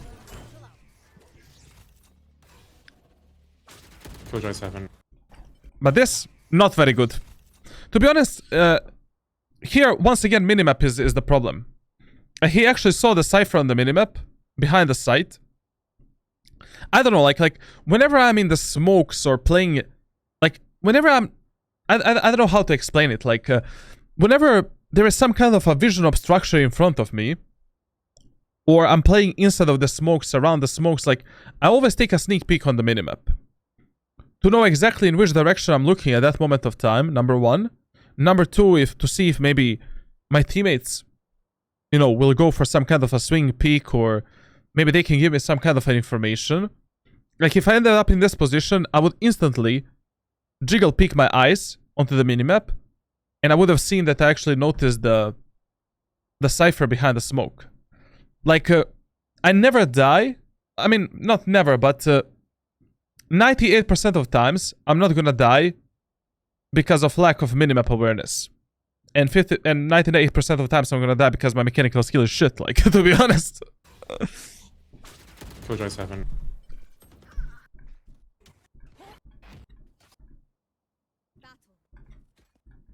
Overall, not bad attacker side. Like, I really feel that on split, if you win more than 5 rounds, if you win 5 rounds on the attack, you're good on defense.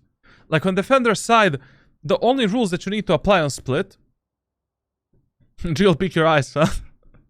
It's okay, Grandpa. Shut the fuck up. Listen, when you're playing split on a defender side, just remember one topic. A site is your default site, and you should prioritize A site when you have no idea where the enemies are gonna go next. When the enemies are eco and halby, you always prioritize the B tower control and the mid control. Next thing to remember, you should never die on the B site and A site trying to defend the bomb sites alone. It is always better to stay alive, play on the refresh potential, and preserve the numbers. Like, on this map, you should play fast rotations. Almost on the first contact between the enemies and your teammates, you can rotate to support your allies, and prioritize the numbers over anything else. Like, as soon as your teammates make some kind of a contact, you can make some kind of a move. Also, on this map, the absolutely worst thing that you can do is playing super passive. Like, on this map, you want to consistently apply semi-aggressive pressure onto the enemies in B main, mid, and A main area of the map, and consistently get the early information by peeking the enemies from the ramp, A main, B main, and in mid, and based on that information, make some kind of a move. Also, the last tip that you want to follow on split is that you always prioritize the defense of B tower, mid area of the map, and A tower over the defense of the bomb sites. Like, playing the retake on both A side and B side of a split is not that much of a problem. But once you lose this position, and this position, the round becomes 10 times harder for both you and your teammates. So what does that mean for you? That means if the enemies are splitting in the B side, like, they're going from the B main and mid.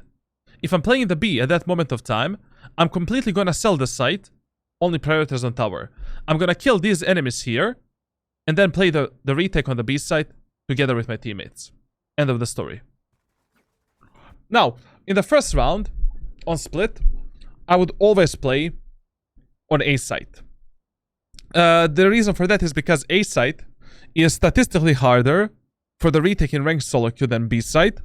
And in the first round, I would not trust anyone with defense of A site. Now, what you can do with Raze in the first round on A site is the following. You can just buy a Sheriff, to be honest, in the first round immediately. Try to hold some long-range angle like this. Try to delete the enemies. Fuck it. First thing that we can do. Second thing that we can do, we can use a classic pistol shorty strategy. In this corner here, wait for the enemies to push us. But when you're doing this strategy with Raze, you need to have someone to bait for you. Like, you need to have someone that is playing Rafters, that is playing CT, to essentially, like, bait for you so that this strategy actually works. I've explained this strategy in my playbook, and everywhere you know exactly how to do it. Now, another recommendation that I need to give you, if you're already playing some kind of a long-range weapon, such as Sheriff or Ghost, I heavily recommend you to actually start on the Rafters, so that you can prioritize both defense of tower and the bomb set position. I mean, both main and ramp. But the absolutely worst thing that you can do, like, I mean, you can also go with a classic light shield and 2 satchels, it's absolutely up to you. But the absolutely worst thing that you can do in the first round of split is give the control of the A site in the hands of your teammates. It's much easier in the first round to play retake of B rather than playing the retake of A site.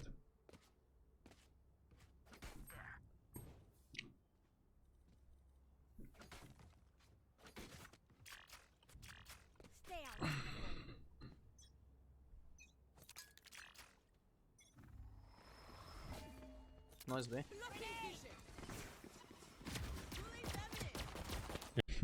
Aim Labs is free, huh?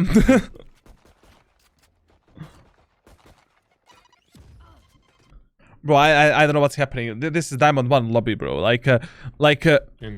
Neon is acting as NPC.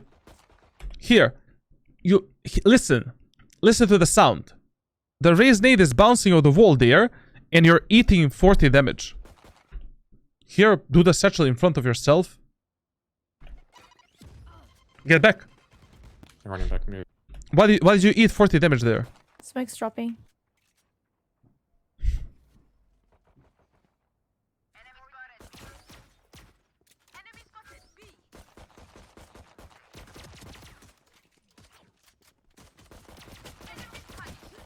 One shot. I mean, this was fine, but also remember one thing, like you know, another way to support your teammates with Raze, you don't need always to support your teammates with your presence or fighting together with your teammates. I mean, in this example, by applying the pressure with your satchels is also enough. I mean, in the like, basically, satchels are not short range utility. I mean, if you just deploy the satchel with a jiggle peek like this, and after the first tick you explode it, you deal 50 damage to Cypher and Killjoy. Another satchel, you kill the Cypher and Killjoy. You need to simplify your gunfights a bit more. Like, there's no reason to go for this fight, especially in the first round. If you have 2 satchels, you can deal an enormous amount of damage just with the satchels. Especially if they're already distracted by your Killjoy, by your Astra on the site. You could have easily killed those 2 guys with the satchels. I mean, probably you wouldn't kill them. Like, you would probably deal, I don't know, like 70 damage or 60 damage to both of them. But your next duel with them would be much easier. Did we just lose this round? One enemy remaining. Nice. Man. Start her flash. Might have your flash. Is Immortal 3 and Radiant the only ranks in Valorant where people actually play on the refresh potential and they actually play together? I mean, this is not really a... My satchels do 9 damage. That's because you activate them too early. Like, basically, like, Raze satchel deals almost 0 damage when you activate it like this. 0 damage. But if you wait for 1 tick of the nade, so listen here. Satchel out. Beep. 50 damage. So, you know, like, you cannot throw a nade like this. Satchel out. Satchel out. Satchel out. Satchel out.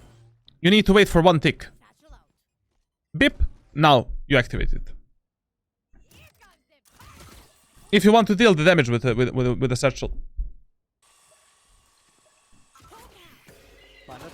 Last player standing. Yo, Takad Barata, welcome stream, brother, mother, father. How are you today, man?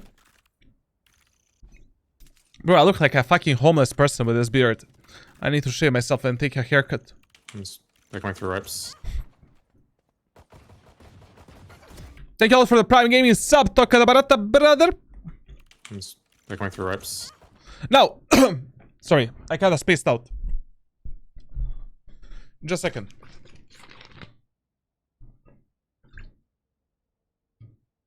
Just a moment.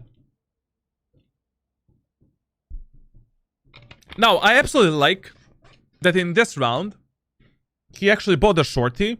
Because on split, to be honest, like, the easiest weapons to abuse are the Stinger, Shorty, Judge, Bucky, and Operator. Like, once you master these 5 weapons, I don't know, like, 60% win rate on this map is guaranteed. Now, whenever enemies, like, in the second round, regardless of what happens in the first round, I'm always gonna prioritize the defense of B tower.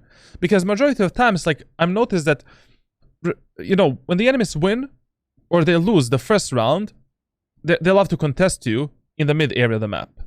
And you can just play a classic pistol shorty here, and maybe trade yourself for 1 or 2 kills. Now, when you're playing these eco rounds, you should never be afraid to die, and your primary focus should be closing the gap with the enemies. Like right here, if my Astra is fighting this Cypher, and I have a shorty, that's it. That is my call. That is my call to suicide myself. And if I take a kill, good. If I don't take a kill, good. Who cares? It is an eco round anyways. Shorty, 2 satchels. Satchel out. Satchel out. Done. If I die in the process, nobody gives a shit. It is an eco halberd round. At least I traded myself for 1 kill. Astra can maybe get a gun from the Cypher. Now we have higher chances of winning this round. If I take a kill, and my Astra survives, and I also survive, we're 5 versus 4, we have 10 to 20% higher chances of winning that round. Here comes the party. My ult's ready. Wouldn't it be better to throw grenades first though? Nope. Only because like this Cypher would pull all the way back, and maybe you wouldn't have time to actually double satchel in this example. Holy lolly, 126 Cypher. In these eco rounds, like you cannot play the default Valorant, you know?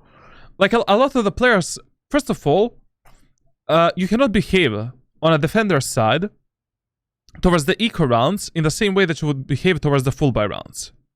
Second of all, you cannot play default. Third of all, you cannot have fear.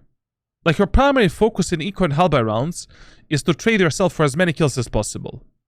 By any means necessary. And that is how you help your team. You're damaging the enemy's economy, building up your ultimate, allowing your teammates to have higher chances of winning the round, and that's it.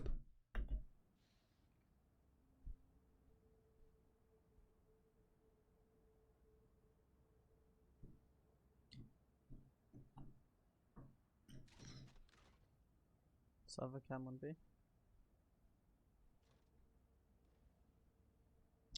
I mean, this position is not really the best ever, but, you know, 12 HP.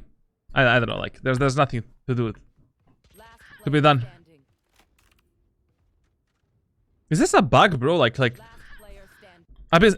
Is this bugged out? I've been seeing this shit, like, for the whole match. I think there's some visual bug here. There's no trip there.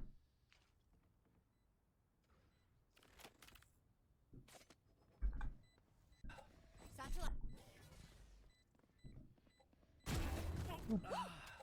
Satchel out. This, for example, something that I would have never done. Like this is 400 credits thrown into absolute garbage. Like there's no winning this round. Like in these Econ Hellby rounds, if your utility is not gonna win you the round, don't waste it. Like you'll see when I play Omen and when I have a Paranoia. Like I will never use Paranoia in this type of a round. That is 250 credits gone from the next round.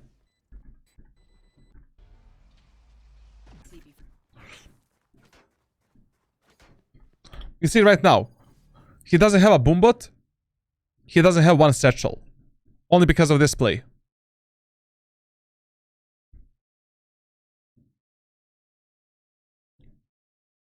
Just a second, you know, Valorant indie dev company. They don't have the servers that can last longer than 1 hour and 30 minutes.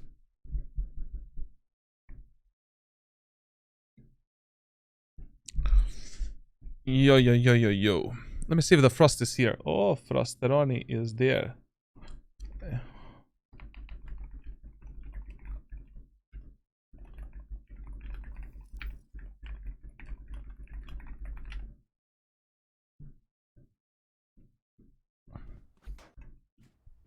Astro, can you put a stun here? There. That's not bad. But that nade was chaotic, man. Like, essentially, listen. Just a second. To go back in the game.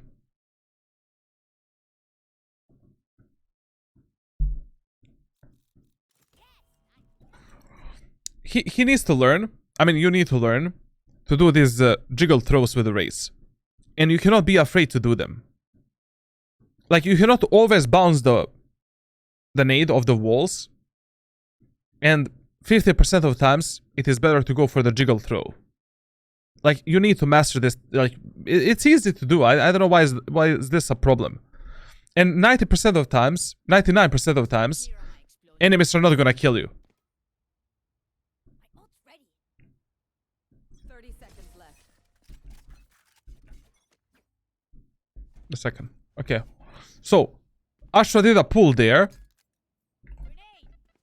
What's the problem of doing that? Or just doing this? There is a pull there. Nade there. Like, why did you throw the nade like this? Here comes it. My ult's ready. There's two men. Concealment. Taking that back.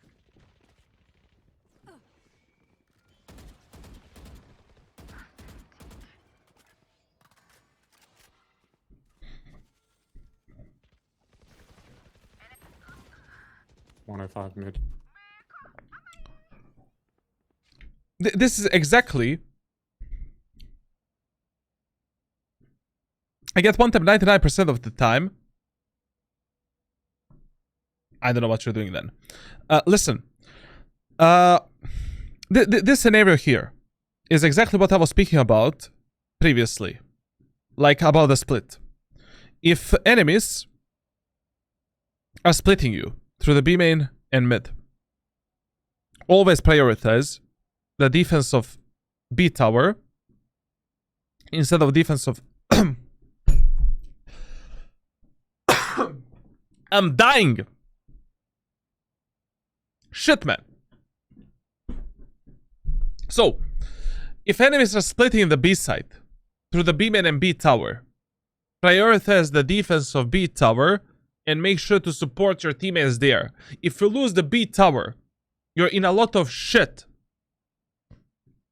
on the actual B side.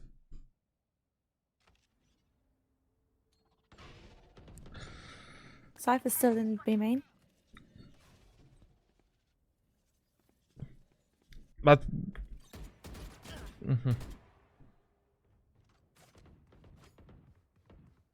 Each Valorant, Volkswagen. Is the below radiant allergy hitting you? Yeah, man. Below radiant allergy.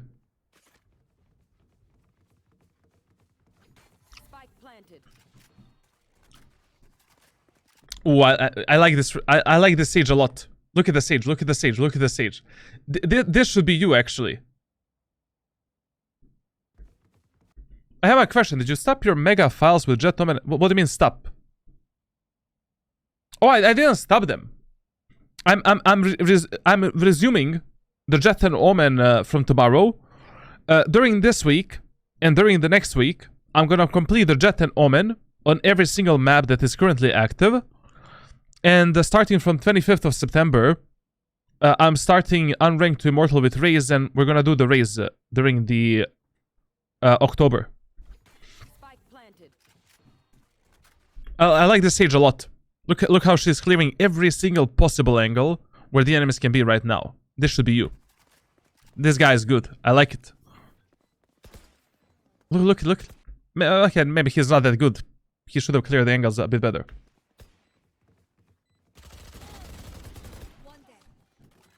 Okay.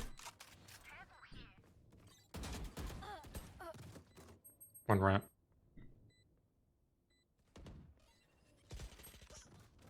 Elbow. Satchel out. Last player standing. One enemy remaining. Like you could. Satchel out. Okay. Elbow. This is also. I had it on favorites and the link is not working anymore. New link. Yeah, there's a new link, man. Listen. This is also like one scenario that I was speaking about like previously. So essentially, like if one enemy is isolated, like for example, this cipher is here, your Sky is here, and you're here. Fall down onto that cipher, breach onto him, kill the cipher, and then prioritize onto the enemy that is left on the site. Elbow. Stand.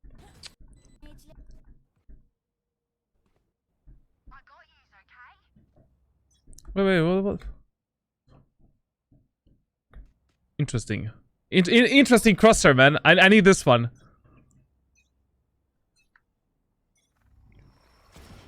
That's going through mid. Okay. One's on Not bad pick. Not bad pick. I like it. I like it.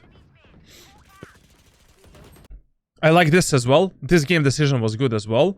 Now, we have two enemies here. We're doing the nade. We're doing the satchel. And we're fucking up the enemies, right? I'm dead. Or we're just picking the enemies and killing them like that. Nice. Good. Ah! Okay, this was good. This was good. Good round. It was an eco. That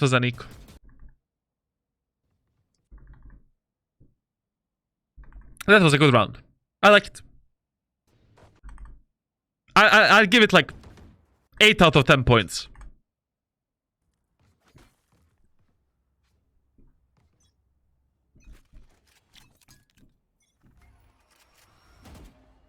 Very good.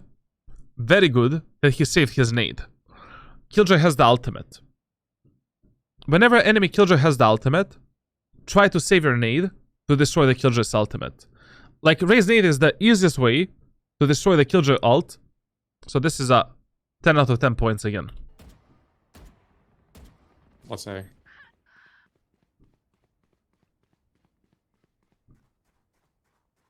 Astra, can you pull ramp? Yeah. There. My territory, my rules. I have them now. Okay.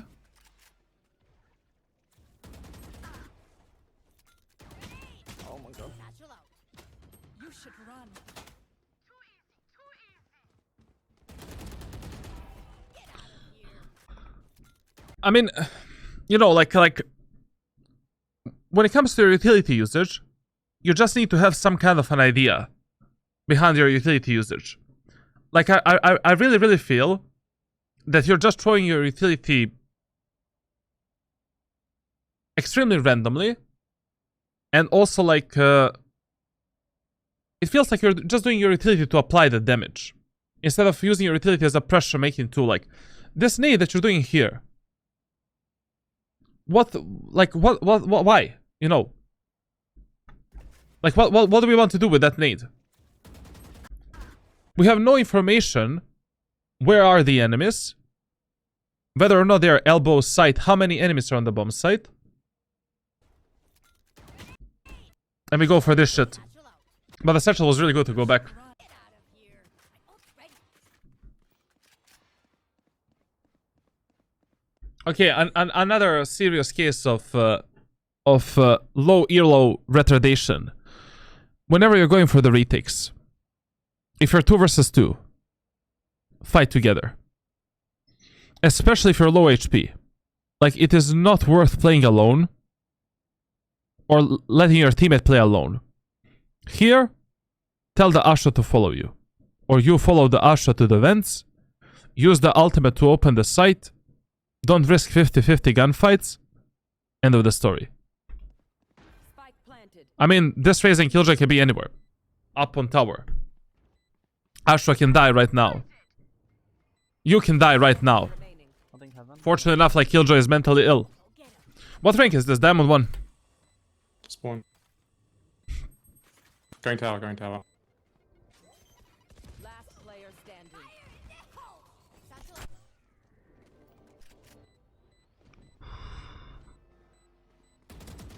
out. Ooh. Okay.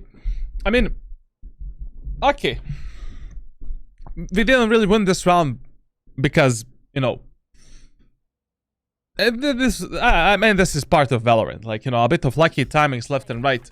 Not bad. Whatever.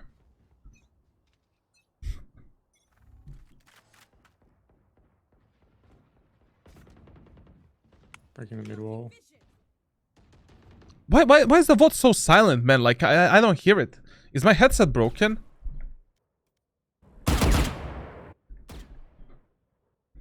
I don't hear the VOD. My ult's ready. Charlatan, I studied your content for 2 days non-stop. I'm way better. Thanks, professor. No problemo, no problemo. Neon's in B. Going spawn. Sunny, side.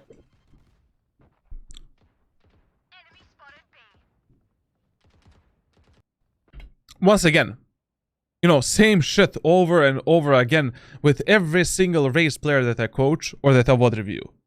Like, what is this nade here? Where, like, you're not even pushing the smoke. You don't even hear the enemies. You don't see the enemies. Why do we throw the our one of our most useful abilities for nothing? Neon's in B. Going spawn. Sunny, side.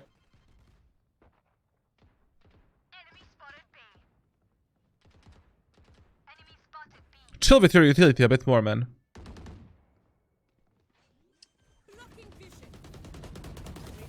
You see here, like, enemies are planting the spike. They have the full B side control. Imagine if you had a nade. Right now, on this retake, we can nade the full backside, use the ultimate. My ult's ready. We clear the site. Like, chill a bit with your utility. Like, do it when you know that enemies are somewhere. When you're taking some space, when you're taking some map control, meaningful map control. Don't just throw it left and right. Planted. Oh, crouch mode activated. Cypher's main. Come back side. Shield was mine as well. Heal, please, someone. Someone heal, please. One enemy remaining. Also mine. Who's last? Mine. Next round.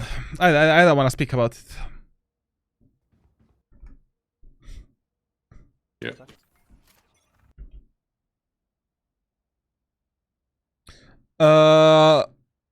Okay.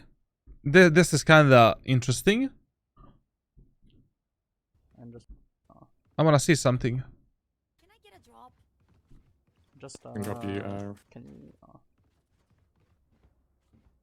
Sky, can you drop me Can I Judge? get a drop? And just run a full buy.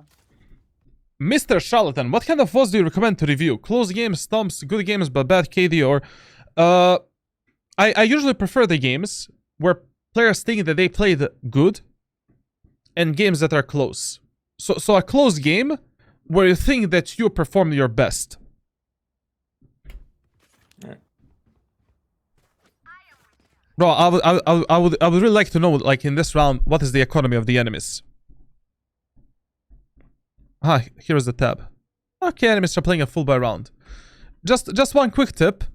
If you're going for this aggression in the A main area of the map, like basically, let's say you're going for, I don't know what he's doing right now. Like, I guess he's trying to come closer with a judge here.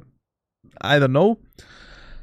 But if you're going for this type of a play, you need to pre-fire that, like, that spot. Because that is the most common Cypher camera position, and you need to have someone to destroy it for you. Or, you need to destroy it yourself. Here comes this party. My ult's ready. Just pay off my Yeah. contact.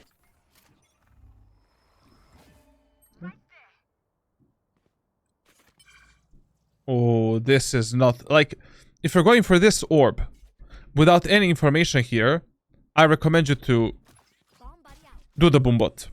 And then pick up the orb. Like, it is really not worth it dying for this shit right here. Here comes this party. Especially since you need, like, 7 ultimate orbs for the ultimate. 100 dead low. And also, one more disease that a lot of players have in Valorant. If you're not 100% certain where all of the enemies are, whenever you are rotating, place your crosshair at the angle from which enemies can kill you at that moment of time. Like here, if I'm taking the orb, I'm doing a boombot, taking the orb, placing the crosshair there. So if the, I don't know, Cypher peeks me maybe, I can cancel the taking of the orb, and I can instantly reposition myself with the satchel. Or maybe, Satchel out. you know, do something. If I'm rotating here, even with the knife out, I'm gonna do this. Now if the enemy peeks me, I can do this. Reposition, and I don't die in the process. Or, I'm rotating like this, around the corner. Maybe I catch a glimpse of an enemy. One small pixel of enemy passing here to here. That enemy maybe will think that I didn't see him, and now I can go into tower and surprise that enemy, for an example. Like, it is stupid to rotate facing towards the... My ult's ready. towards nothing, basically. Just back off Sky if you can. Copy off. 14, 12, Breeze game, 9, 7, 8 track. Good. Yeah, sure, why not? Pop Sky out, pop Sky out. Spike down B. I know exactly where. Yo, this was rushed out so much. Spike down. In these type of scenarios, when you don't have a good information where the enemies are, and you have a close range weapon with Raze, chill a bit. You know, wait to see, you know, what type of contact your teammates are gonna make, and then go for some kind of a play.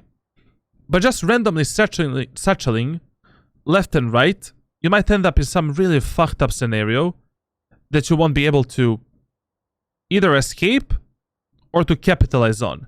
Like here, if I have a judge and all of my utility, I would wait a bit to see where, you know, where the Sky is gonna get a contact, Reyna gonna get a contact, and then I'm gonna, you know, Just back off Sky if you can. Pop your ult.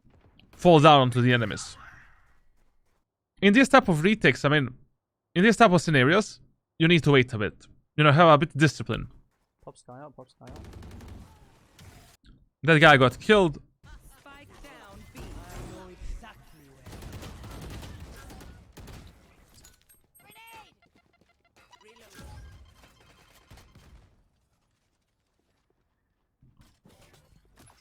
Good boombot. She is definitely there. They're on B still. Yeah, she is definitely there. They're on B still. They're on B still. In this scenario, just, you know, sometimes in Valorant, it is better not to make a single move instead of making a wrong move. Or any move. Like, if you're 3 versus 2 with a short range weapon, such as Judge, and your only kill potential is to close the gap with the enemies, wait a bit.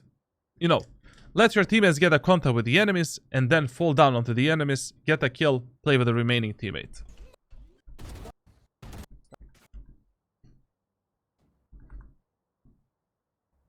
Yeah, just play ramp. Bro, is the enemy Neon running it down? Enemy Neon is like 0-19. And the enemies are winning the game without the smokes. This is why I always say, like, in the lobbies below Immortal 3, like, team compositions really don't matter. Like, I firmly believe that in the lobbies below Immortal 3, you can win every single game with even 5 duelists.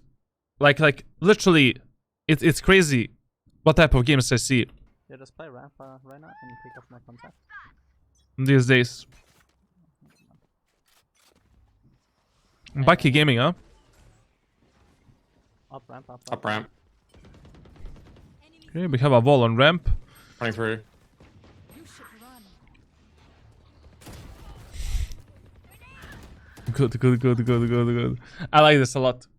I like this a lot. Satchel out.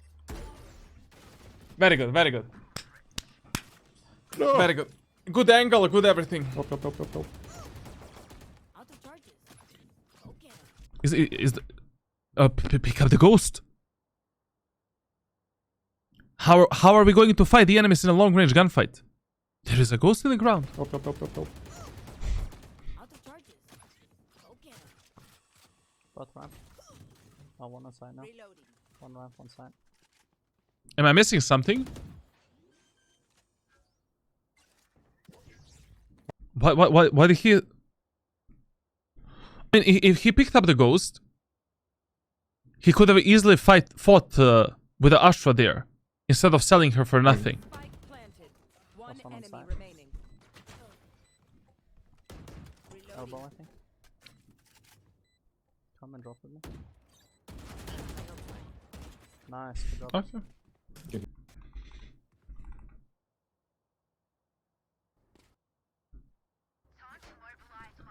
To be honest, after this round, like, you know, two most basic rules that you want to apply in the games below Immortal 1, when you're playing on the defender side, and when it comes to reading the enemies, is the rule of fear and ABAB rule. Like, when you stomp the enemies, like this, on some bomb site, like in this round, chances are below 30% that enemies are going to repeat that same play.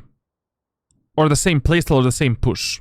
Like in this round, I would definitely position myself on B tower, pre-assuming that enemies are gonna push B again. Because they had the most success on the B side. And, you know, that round was kind of like mental breaker. I mean, I don't know what's gonna happen, but I would play B tower this round. And I would be correct.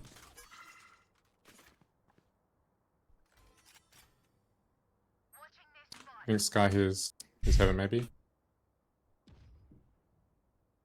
Oh, another. This type of teammate, I hate the fucking most on split. If you're alone on the split on the A side, you need to watch this cross. Like if you're alone on the A side of a split, I need you here. Like you need to watch that somehow, anyhow. I cannot have the enemies go onto the ramp, go into the CT, go into the screens, go into the vents without this information. If we're alone on the A set of split, this is your job. You don't need to fight the enemies. You don't need to take any frags. I just need to get the information from you. If enemies smoke you with a cage, rotate on tower, Give me this information. And watch your ass. Done. I cannot lose the map control here, here, and here. I think Sky he's heaven maybe. God help us. On mid. They could have passed the ramp slowly. Maybe, I don't know. Like, They in right Sky. In vent. One on B Neon side. heaven right now. Be careful. I definitely feel like, I mean, I already said this in the fourth round when I watched you. I feel that you're not putting any focus or mindset like what enemies are doing, where the enemies are playing, what is their playstyle, and what are the highest chances that something is going to happen in a specific round, and what is your win condition in a specific round. Like, you need to think more about the enemies and take more notes of what the enemies are doing, how they're positioning themselves, what type of pattern of pushing they're doing. Because players in solo queue are very repetitive, especially below Immortal 1. Like, you can read the players below Immortal 1 with 90% success rate, and 90% of times you can be correct when it comes to your positioning and what you need to defend or what you need to do in a specific round. Sky's Killjoy and One's mid. Two's mid. Spike Three's mid. planted. Stealing sight. Three. Enemy spotted B. Enemy down. Stealing sight. One's mid. Two's mid. Your teammates are retaking the B site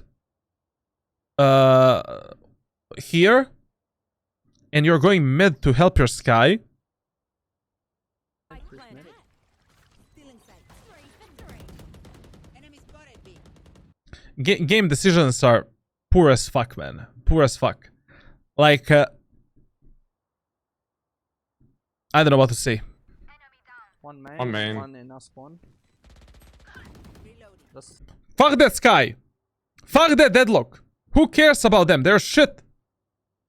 Kill two guys that are on B, defuse the spike. You know.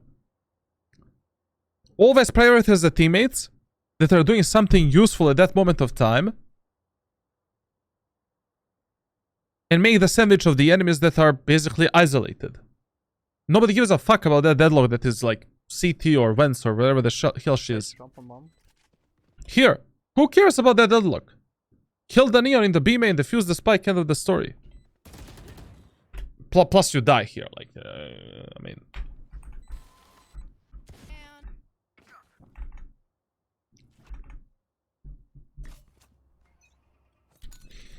Now, in this round, chances are 60% that enemies are going to push A site. Because in the previous round, enemies lost on B. Enemies are falling under the rule of fear. And essentially, that's why we should play A. But, I don't know if I would be playing this close angle, right here, because the enemy Raze has the ultimate, and she can delete me. some mid.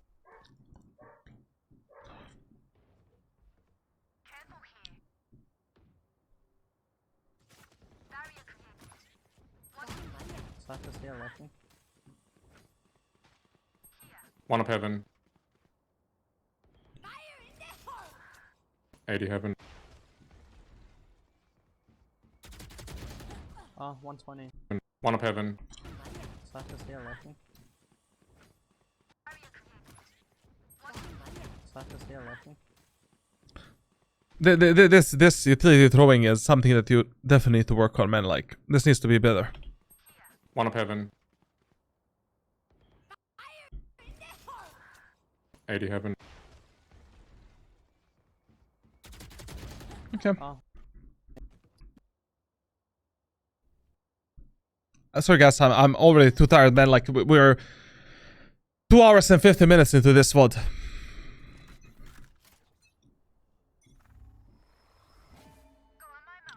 Through mid.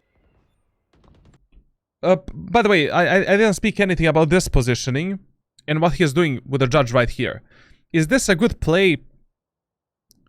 It can work. You know, but when you're going for this play with a judge, usually you need someone to bait for you from the ramp. in order for this shit to work. Like in this angle, you're in a huge angle perception disadvantage. And when you're playing like alone on the A side, like you're risking the round by a lot. I mean, you're not useless in this round. You have a judge, you have all of your utility, you have the ultimate, like you're a very valuable asset for your team. Like fighting here without any utility, without the flash, without the smoke, without, you know, like without some kind of a support and just holding this angle, not good.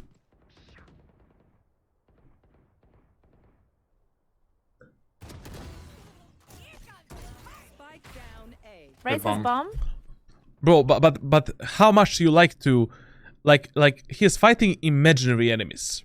He's fighting his ghost from the past. Like the amount of times you do the ultimate without any information blindly is enormous. Chill a bit with the ultimate and your utility. Fight only the fights that you know about. You can take the space with something else, with a boombot or something. Like don't just blindly use your utility.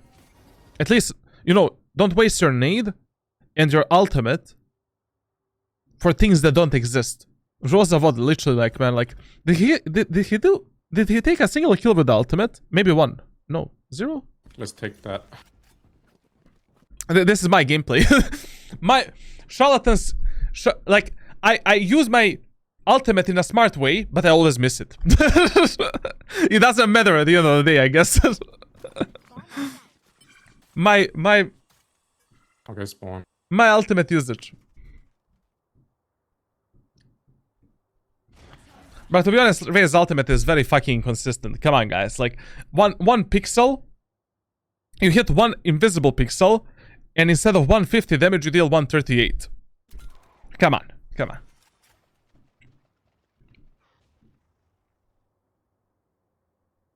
What do you It's coming to spawn? you, Sky. Blinded.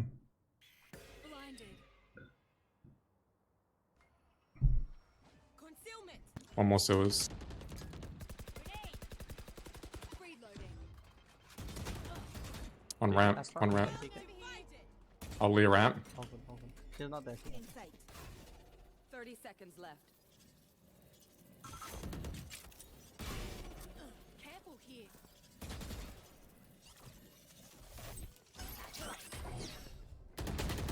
Oh, she's One tucked in this enemy corner. remaining.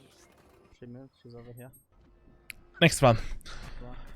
I don't want to speak about it. I don't want to speak about it, bro. What was that, man?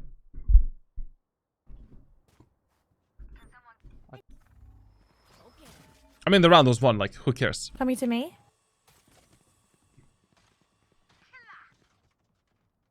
One more. You should run. That's 4 enemies on the minimap. 4. We saw 4. Fuck you out right now. Spike down B. Ah, on site. Remaining. Last Last one, on side. site. Okay. Nice, good job. Okay.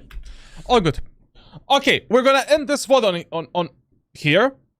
Like, the overall sentiment of this VOD is, number 1, pay more attention on the minimap. Number 2, pay more attention on who is your highest priority to play with, and what is your win potential on the attacker side, like which teammates you want to prioritize.